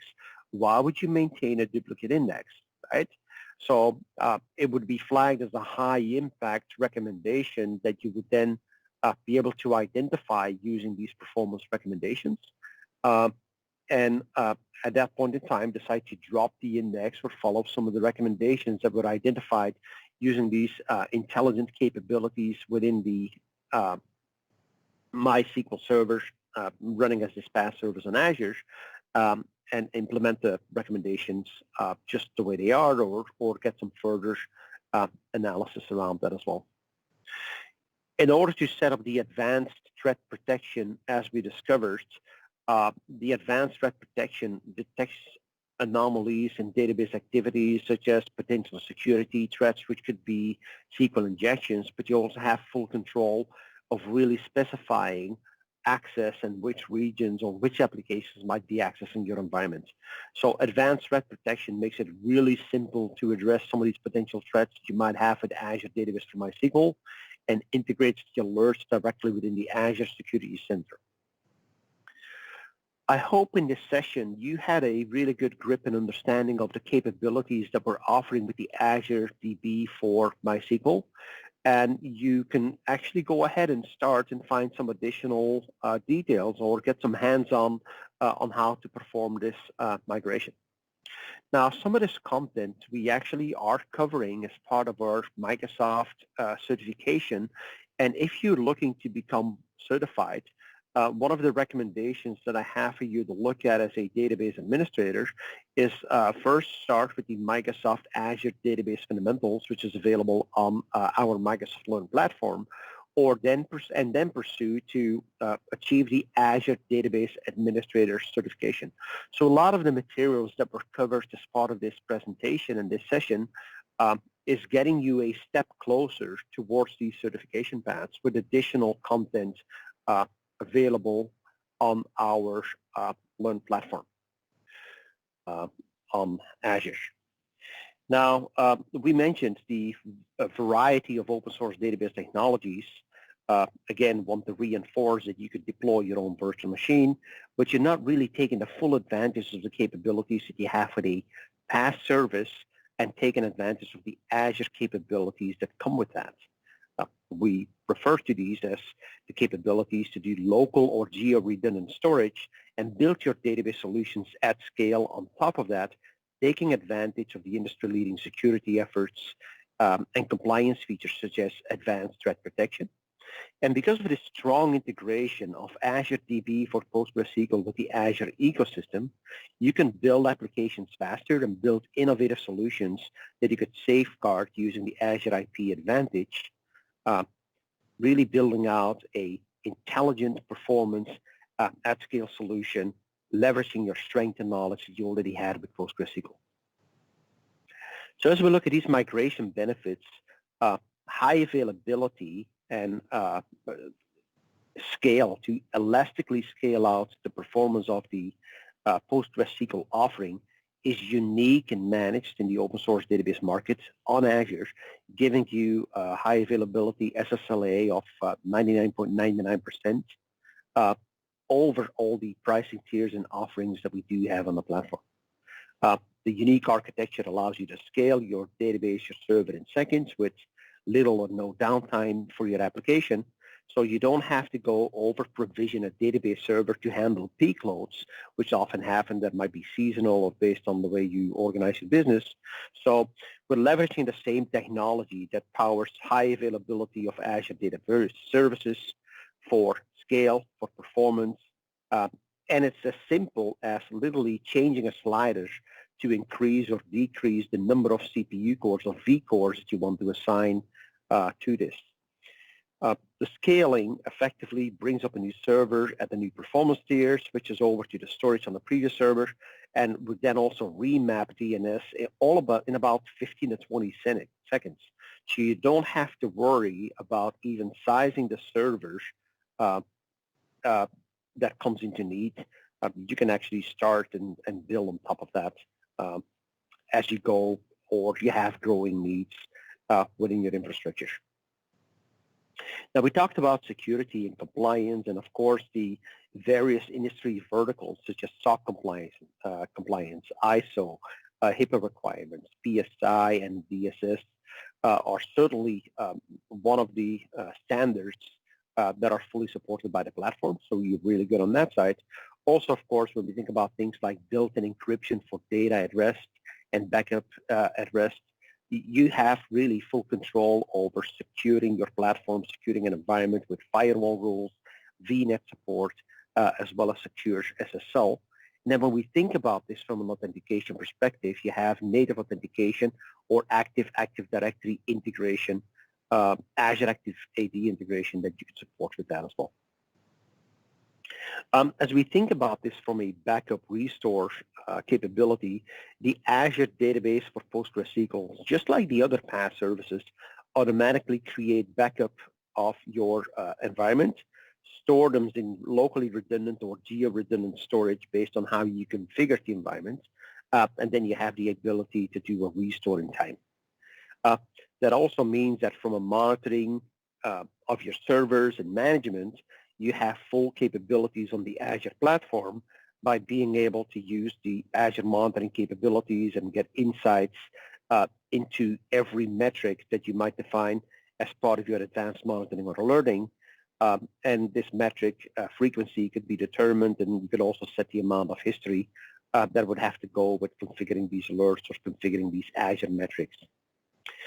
We also mentioned the query performance insights will help you to identify what your longest running queries are. We've got some examples on that coming later in the session as well. And then the ability to really use the advanced threat protection, allowing you to detect anomalies in your data or anomalies in the access to your data is actually one of the core features why customers decide to choose a PaaS Azure-based platform to build their secure applications and their secure environments on.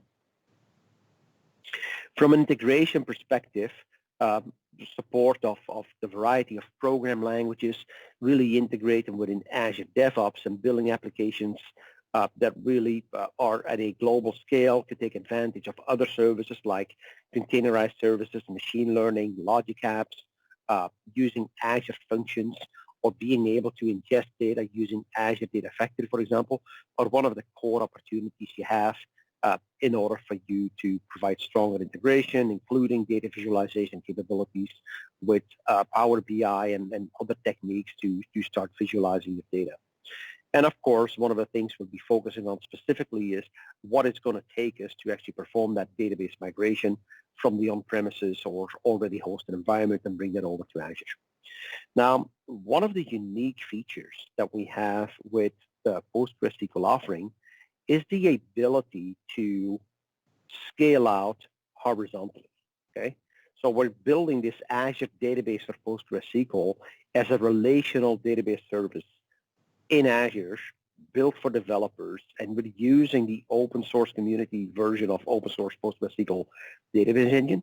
But we enhance this with hyperscale. It's a deployment option that gives you horizontal scale of your queries across multiple machines. So there's a sharding technique that actually being used in order to provide you massive parallel processing where your query engine will parallelize the incoming SQL queries across these servers, which gives you faster response on much larger data sets. It serves your applications that require this greater scale and require this greater performance, or workloads that are either approaching over 100 gigabytes of data, really giving you that horizontal scale with parallel query execution, and also giving you excellent support for multi-tenant applications, which you probably might be running real-time operational analytics on, or you might have a need for some really advanced or high-throughput transactional workloads. The applications you build could run distributed queries on the hyperscale platform by just using the standard PostgreSQL connection libraries and might need minimal changes to your environment in order for you to implement that. And as we're continuing to adding open source extensions onto the platform, you really could bring all the goodness and the majority of the goodness that you've done with PostgreSQL already, move that over to the PaaS service on Azure. Now, in previous session, we did talk about the migration steps, and one of the things that we brought up was the database migration guide, giving you some insights on how to perform a migration and what are the steps associated with such migration. And what I want to do just real quick is actually pull up the migration guide here. Okay, so I have the Azure Database Migration Guide. It's very easy URL, datamigration.microsoft.com, and you can select what's going to be your source. You see, this is a very comprehensive set of items that you can look at. If I want to perform a migration from PostgreSQL and migrate to Azure Database for PostgreSQL, or I want to go this migration from MySQL to Azure Database for MySQL or to SQL servers, you see there's a variety of offerings, right? I have the option to also migrate an Oracle workload to Azure Database for PostgreSQL and give you some very descriptive insights on how you would go about that migration. So let's have a click here on the Azure Database for PostgreSQL, where it's now going to load that scenario and talk about these before and after steps. What are you going to do before you start is understand on what are the PostgreSQL versions that are supported. Know that you can also perform a migration from AWS RDS and move that workload over to Azure. You'll go over the pre-migration steps, how the actual migration takes place. We'll have a look on that in detail as part of these sessions, and then also the post-migration tasks and application performance testing, remediation that you might have to go through. So this is really comprehensive, great instrument that talks about partner tooling and capabilities that we have around that as well. Certainly something I would like you to have a look at. So we did previously also talk about these very important migration phases. It's like, what do I need to go do first? First of all, most important thing is really discover what are your database assets. And there's a variety of tools that allow you to do that kind of network research and identify what servers you have running. You can then start assessing that workload. But in pretty much every migration project, you want to do an initial conversion of the source schema and then map that and see if that schema works to the target database. A very common step is first to start fixing things that might provide some form of incompatibility on the source schema prior to putting that into a target and going to the middle stage, which is the actual migration stage. Now, in that migration stage, the application workloads could actually be the determining factor on whether or not you want to do a live migration or whether you want to perform an offline migration. Offline migrations are certainly the easiest to perform, but one of the challenges you might have there is how you're going to be keeping your data in sync. So therefore, maybe a live migration might be the best of choice in order to first move the schema, move the database objects and everything associated with it, perform a data sync by using forms of replication or other capabilities such as using Azure Data Factory to keep data in sync, and then you're going to be performing that initial cutover. Now, not uncommon is this post-migration phase is you have to do some application remediation, might have to change some connection strings, but you closely want to monitor some of these post-migration or even database scenarios you have around upgrades to say like, hey, I want to go to some additional optimization. And so we have some tooling on that to identify what are my worst performing queries, what are some of the other considerations in terms of high availability, very common as part of this migration step. Now, what does that mean with regards to a PostgreSQL migration over to Azure? It actually means that before you're going to be jumping in, doing that actual migration is let's go ahead again and provision that Azure destination, spin up the servers, spin up the database, which of course could be done by using the Azure portal or interface, or you have the capability to perform that using Azure's CLI, which could be Bash. You could be using PowerShell to accomplish that as well, or there might be Azure Resource Manager deployment that you would actually take to do this. So in this migration workflow, configuring your existing environment, exporting the schema, provisioning your Azure destination is a very common scenario you've also seen with the MySQL deployment. And then you're performing the actual migration could be done on export, import, dump and restore, or you could be creating a migration project. We've seen in the previous demo, and we'll reiterate and review this in this module as well, to create a migration project, run the migration activity, and then also cut over to the new database prior to running that optimization. Now, when we think about provisioning the PostgreSQL servers, again, it's important to understand what are my usage scenarios and what are my usage capabilities. And so I have the ability to deploy a single server, or I have the possibility to also deploy a hyperscale server that really gives you that massive deployment of a cluster, spinning up the underlying architectures that allows you to do sharding. One of the things that we also did is, just like we had with MySQL, and it's not referenced on this slide, but you'll see it as I go over to the demo around provisioning, you also now have the capability in preview that allows you to do flexible server on PostgreSQL, and you also have the possibility to do a deployment of a PostgreSQL workload on Azure Arc. So we'll have a look at that, and let's switch over to the demo for that. So as we're looking into the Azure portal, I have my Azure databases for PostgreSQL. I can get there to the blade on the side here, or I can actually go look for that resource. And so what I will be doing first is I'm going to be creating and deploying a single server. So we'll specify this again and go through a very similar setting like we've done with the MySQL deployments. And so I'm going to be picking a resource group here, or selecting a resource group. And the resource group that we're going to be picking here is the Virtual Training Day Azure SQL. Okay, you did see a whole lot of resource groups in the list. This is actually one of the accounts that we're using to do our content creation. So I'm showing you some examples around that as well. It's asking me for a server name. I'm going to stay consistent with my server name, and we'll be saying I like PostgreSQL. Okay, is my server name. It's unique. It's available. Since I now configure a PostgreSQL server, I can actually also pick the version. Currently, the highest version supported is a version 11. Same configuration around storage and sizes. If I click on the configuration there, again, I could go with basic, general purpose, memory optimized, or I also have then here at the bottom the capability to specify locally redundant storage versus zero redundancy. Okay, so just click OK on this one. We're going to keep the defaults. I will specify my SQL admin user here and give that a password.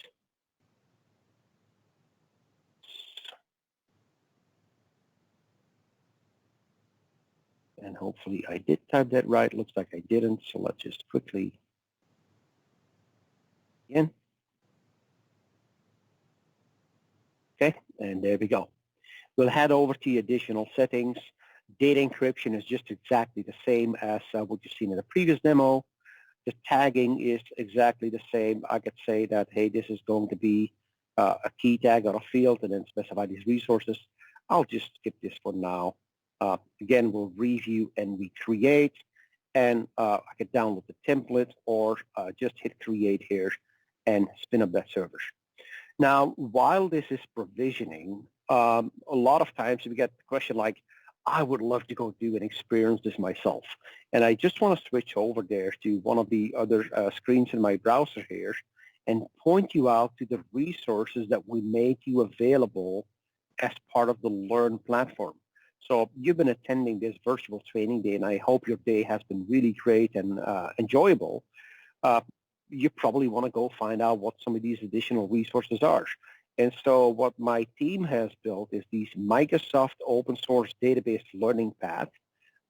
This is currently a preview that you're seeing.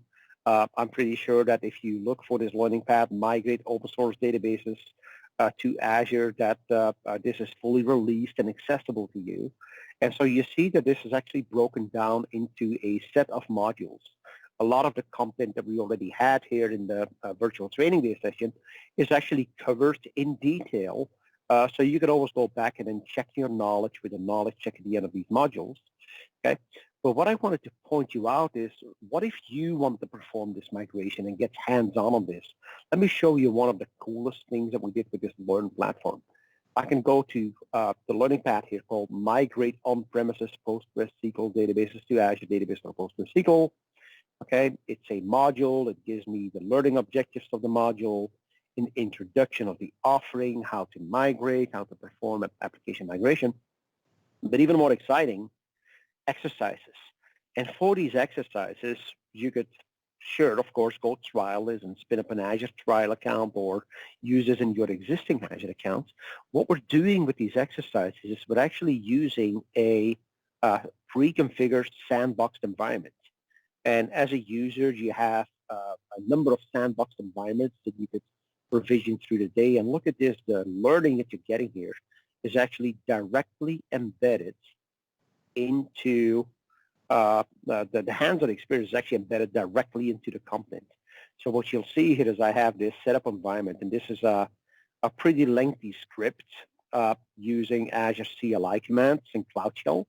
And so it actually will provision you an existing environment that has PostgreSQL installed, and as you continue to go through these exercises, you'll do just exactly what I showed you in the portal, spinning up an Azure database for PostgreSQL, and then creating a database using bash script, set the database properties and validate the properties are configured, export a schema from the source, connect to the PostgreSQL environment, and then actually start performing the migration.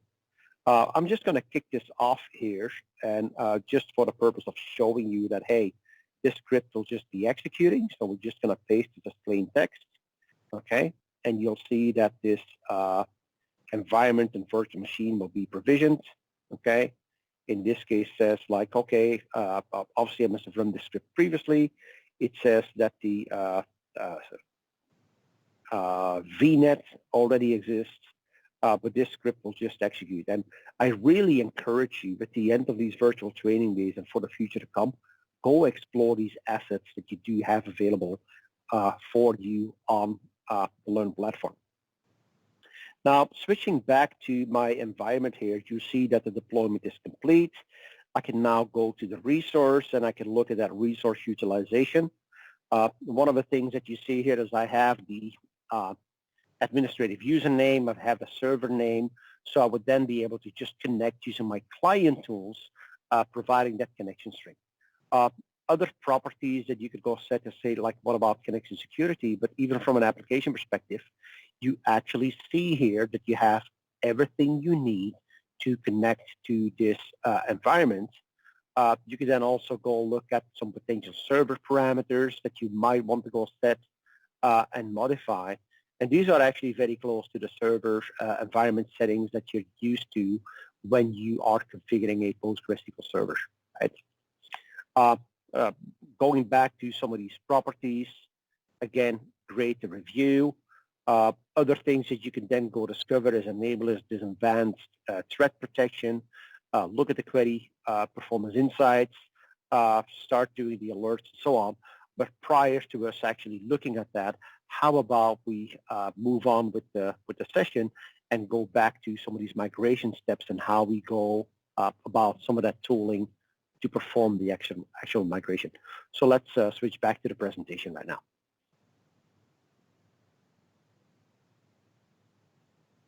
Okay, so we've done our provisioning. Now let's go talk about the migration tools. And so in previous session, we did mention that Azure Migrate will provide you that central hub. You have the ability there to do all these migrations, whether this is the Linux operating system migration, move that over to Azure, or that's a Windows Server migration. Azure Migrate in that consolidated hub is really your way to go. Same thing to go run this assessment on your environment and how you're going to be performing the migration. It's part of the portal. There's some really great tutorials and demos that you could go explore as part of Azure Migrate as well to really perform these migrations. In order to be respectful of your time and actually refer you back to the previous sessions, I'm not going to go into detail of every single item here. We covered the Azure Migrate in a bit more detail in the previous session, so I would love to refer you reference that one as we move forward. Now, the database migration service, again, we use this to migrate SQL, MySQL, PostgreSQL, MongoDB, Oracle from on-premises over to the cloud. It allows you to do the data, the schema, and the objects. One of the things that I do want to point out is when you're thinking about data migration, really think about how you optimize the source data prior to doing a migration. So take things into considerations around whether you just want to have the schema or you separately want to migrate the data over, and then really use that approach on how to export, how to import. Yes, we could go drive this using data migration service, and we'll walk through that in the demo, but also let's go discover some of the other migration strategies that we have by, for example, using export and import. So when you're using pgdump to export, one of the things you have to specify is what's going to be the parameter. Do you just want to export the schema? So you're going to specify that -s parameters, or do you also want to export the data and then specify the -a parameters? What it actually does with pgdump, as you've been using this tool for quite some time, hopefully, right, during the migration session. So my assumption would be that you have PostgreSQL understanding and knowledge. So you would then just generate that into a .SQL file, and it will really bring all that data back. Now, some recommendations and some things that are really important is disable triggers, right? You're actually optimizing your migration performance when you're disabling triggers. Also, load the data separately from the schema is actually one of the best practices that you're going to have to do with data migration service, because if you want to go use data migration service as part of a live migration, what it will actually do is we'll first migrate a schema prior to starting to synchronizing the actual data. Some of the things to take into considerations that you might need to drop the foreign keys in the destination schema prior to doing that initial data load, and in order for continuous synchronization to work. The way that synchronization of data works is you don't want to get into conflict with any potential foreign key constraints that might be violated as that data is being synchronized from one environment to the other. Another option to perform the migration is by using pgdump to take an actual backup of the database. So you use a pgdump command to use the backup. And then in order for you to create the target database into that PostgreSQL for Azure, you're going to go create a target database pretty straightforward directly into the portal. Or one of the other options that you might be looking into is rather than manually going into the portal and create that destination database, is actually use the Azure CLI command az postgres db create to create that database on that server that we did provision as part of the previous exercise and demo. Then using backup and restore, you would use a pg restore command, specify what's going to be the target database name, and then specify the name of the server. Of course, in that case, that name of the server, you're restoring it on Azure, so the name of the server you will be restoring will be that Azure full qualified domain name server name that we actually have right here as server name in the configuration window.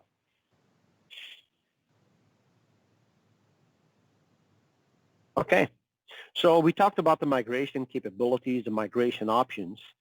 Let's now actually perform and set up the Azure Database Migration Service, configure that, and perform a live migration with all the steps involved in order for you to be able to do that live migration from the PostgreSQL environment onto Azure. We've already done some of the pre-steps, right? We already provisioned the server, so we'll be provisioning the database, we'll be looking at the source server, and then move that over. Without any further delay, let's drill down into this demo. In order to perform live migration, we'll be using the data migration service. Let's first have a look on how we actually configure this. So we'll type Azure Data Migration Services because we'll first have to configure a service prior to be able to assign migration projects to it. As we're creating this new Azure service, we specify which resource group we're going to take. I'm just going to reuse the resource group that we previously used. And we'll be specifying a name for the migration service. Call this I-like-SQL migrations. You'll see that the service mode actually gives you two options. One of them is in preview. The Azure Worker is hosted in Azure. The hybrid mode would actually allow you to host it on premises as well. One of the recommendations is to really put this workload on Azure. And then let's have a conversation around the pricing tier. Looking at the pricing tier, I have the possibility to take the standard size and select the amount of vCourses. The premium tier actually gives me the option to do the offline or the online migration. So if I want to use online migrations with minimal downtime, I actually have to specify that here. We could set the number, of course. We're just going to leave the defaults at that point and hit apply. Then we'll specify the networking, and I will be using the same network as where our PostgreSQL deployment sits.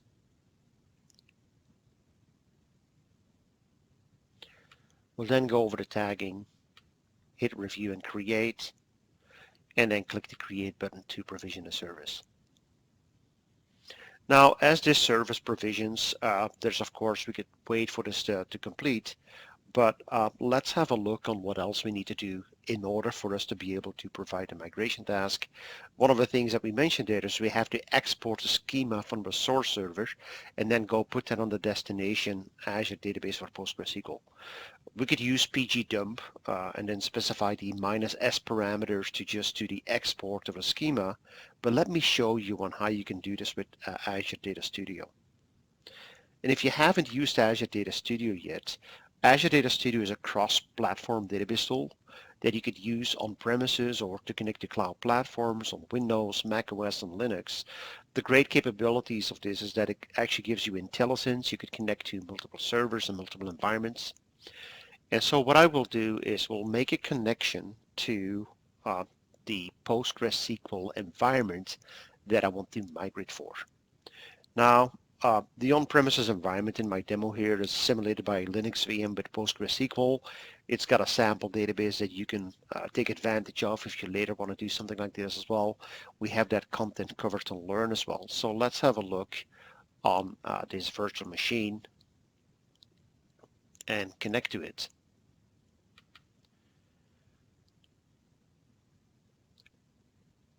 And of course, what I would be able to do here is then use the backup feature, which gives me similar capabilities as pgdump.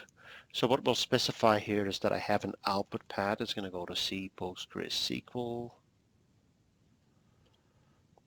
and we'll name this VentureWorks.SQL. I can do some advanced settings and specify whether or not I just want to have the data, what I want to do with the create database statement. So I will specify that I don't want to create database statements, but I would love to export a schema.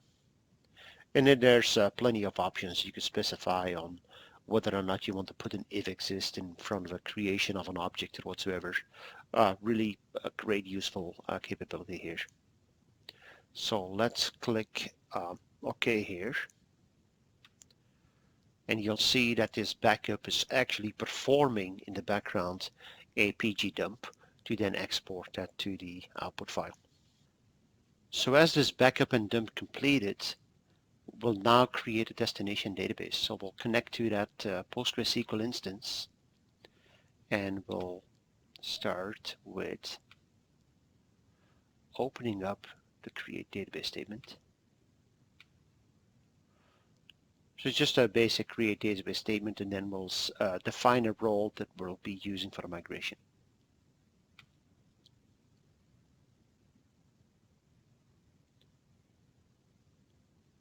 Now, once that this is created, we'll then connect to the database using that login, and we'll see that my destination database is in there. And now we're ready to go create that destination schema. So as we exported the schema, we'll review the export, and we'll see that's created by a pg dump. It lists me the version and so on as well. And now we can go ahead and create that destination database. Let's do a quick validation to make sure the destination database has been created. So we'll see that I have my database and objects now sitting in that instance. Now, before we can do the actual migration, what we have to do is make sure we remove the primary key foreign key constraints and make sure we can guarantee a successful import. So what we'll do is the following.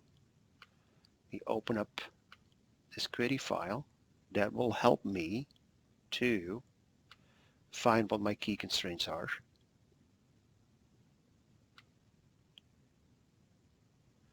So this will generate me the alter table statement that I have to execute within this database to remove all the constraints. What I can do is I could just pretty much take this, copy it, I'll just paste that here and execute. Now, of course, what I'll have to do afterwards, I'll have to re-add these constraints. I already scripted these out as part of a preparation exercise, so you could just use that script to then go create these database assets. Okay, so what's next? Let's have a look on how to set up the actual migration and look on the configuration of our database migration service. To set up a migration project, we'll go to the Azure Database Migration Services,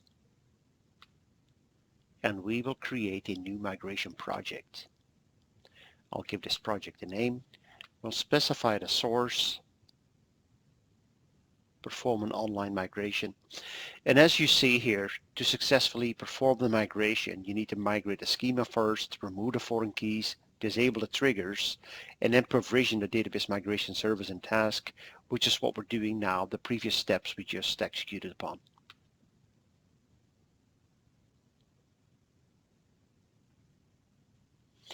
So using the migration wizard, we'll specify the source server, specify the username,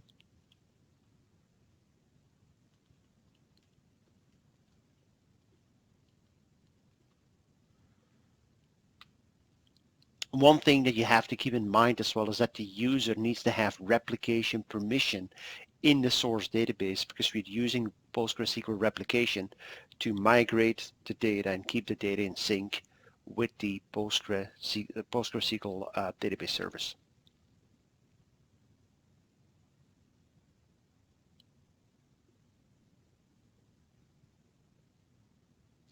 Then we'll specify the target server.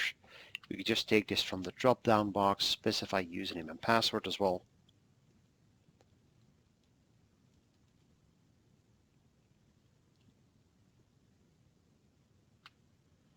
And in the next step, we'll select the databases and user databases we want to migrate. So you have the possibility there to select more than one database. We'll take this AdventureWorks database. Next step will be to selecting the tables. Of course, we have to define what's going to be our target database, for which we already pre-populated the schema.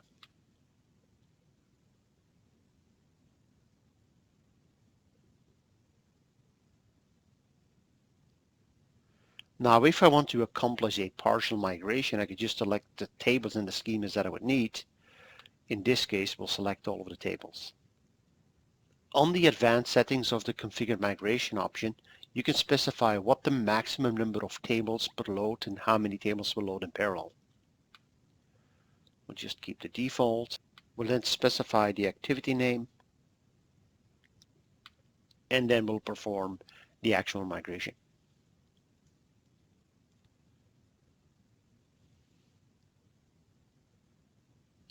As this activity executes, you can hit a refresh and look at the level of detail. It currently says that your restore is in progress. You could also click down into the details and you see that the full load has been completed.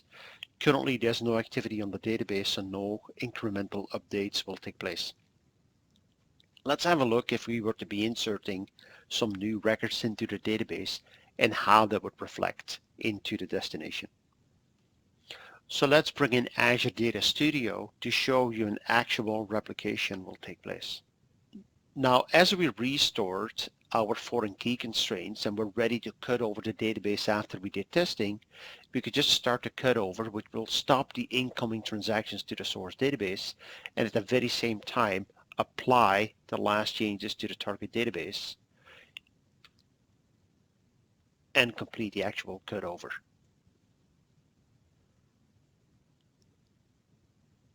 And there we go. We just performed the live migration using Azure Database Migration Services. Let's get back to the presentation. Okay, so I hope that was pretty cool. We just did our live migration, and that database is actually keeping in sync until we do that cutover. Then again, some of the post-migration considerations and performance and evaluating your performance is key of that, but also really thinking about what's your backup and restore strategy and whether or not you should enable geo-redundancy. Well, the business continuity and disaster recovery, we have automated backup. Again, the default is 7 days backup retention. We could change that to 35 days, but the geo-redundancy, really replicating that server over to another Azure region, needs to be addressed during creation. So one way to avoid that is actually modify it during a restore process. But this is really something you should consider, right? The first question you need to ask yourself when you're starting this migration project, do I want and need geo-redundancy of this server to fail over to another region? The local redundancy in many cases is really sufficient, but for high availability purposes and that kind of failover, often geo-redundancy is certainly something to consider. Now, we talked about these Azure services for MySQL, PostgreSQL, MariaDB, SQLDB, you name it. And one of the powerful capabilities and features really sit in this replica feature that replicates the data from one server over to a read-only server. That using asynchronous, using the PostgreSQL engine to replicate from the primary up to 5 replicas. The feature is actually meant for scenarios where the lag is acceptable and meant for offloading queries. A very common scenario are business intelligence scenarios where you need to do reporting, and it doesn't necessarily, you can have minutes or delays whatsoever, some latency between these workloads in order for you to represent results and data to the business. It's also a very common scenario for read-heavy workloads, which might be coming from web apps or any form of analytics, or a very commonly used technique to bring the data closer to the users when users are looking and targeting some dedicated tools onto a data center that they will give them less latency compared to the data center that the initial server was being configured. Now, as we mentioned, query performance is like, what are the capabilities and tools that I have around query performance? So the query performance inside view gives you that capability and that viewpoint on what are my top weight events, what are my long-running queries, what are my poor performing queries. It will give you insights into the event type and the event name give you the query ID, and also give you insights into the query text. So you could then evaluate on some of these actions that you might want to take in order to move things forward and in order for you to start optimizing. So query performance monitoring is one aspect. Query performance insights and the Azure performance recommendations that come from this feature really allow you to look on some index advisors on whether or not you want to create additional indexes based on the usage of the database. The recommendation tool will actually give you that performance recommendation. It will give you a create index or a drop index analysis and really say like, hey, if you were to implement this, this is going to give you some better performance. Now, we did mention this at the beginning of the session. We talked about advanced threat protection. This is probably one of the core features that I really would like you to configure as you're spinning up this server. Not only does it detect the anomalous database activities, which could be some potential security threats to the database, that could go to some really weird query behavior based on the connection that's being sent or based on the source IP address and so on. So you have some really good insights to provide security and alerts on anomalous database activities and prevent things like SQL injections and so on as well. So that's a very easy thing to configure and very easy thing to enable. You just do this in the portal like I previously showed you. Well, let me just bring this back for just 1 second here. Because what you would do there is go to this server setting here and actually configure advanced threat protection just in a very similar way that you enable the intelligent performance here, or you can enable the read replicas in a very similar fashion. You would enable advanced threat protection and then set up an alert system that would automatically notify subscription owners or admins about this performance or threat-related issue. Very easy to configure and actually very easy to understand and implement. At the same time, what I showed you previously is that this server has been up and running, has been configured. That really takes me to the call to action, not only for this session, but for everything that you have done as part of the Azure virtual training days.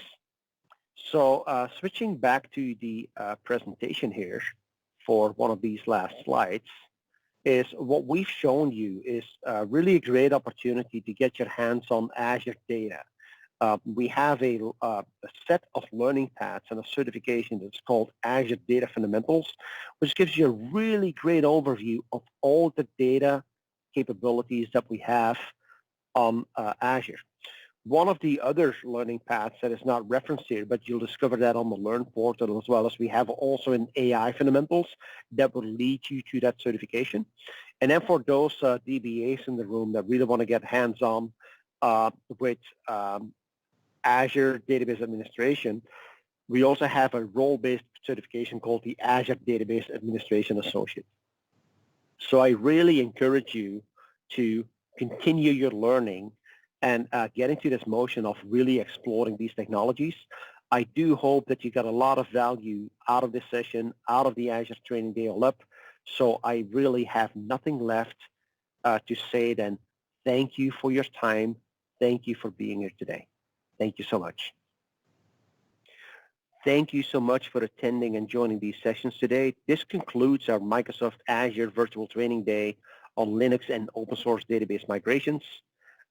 Really want to appreciate your effort of joining us in this virtual training day, and also want to point you out to some of the follow-up actions on Microsoft Learn, where you can take self-paced learning options, and do ensure yourself to also follow our calendar for future virtual training day events as well.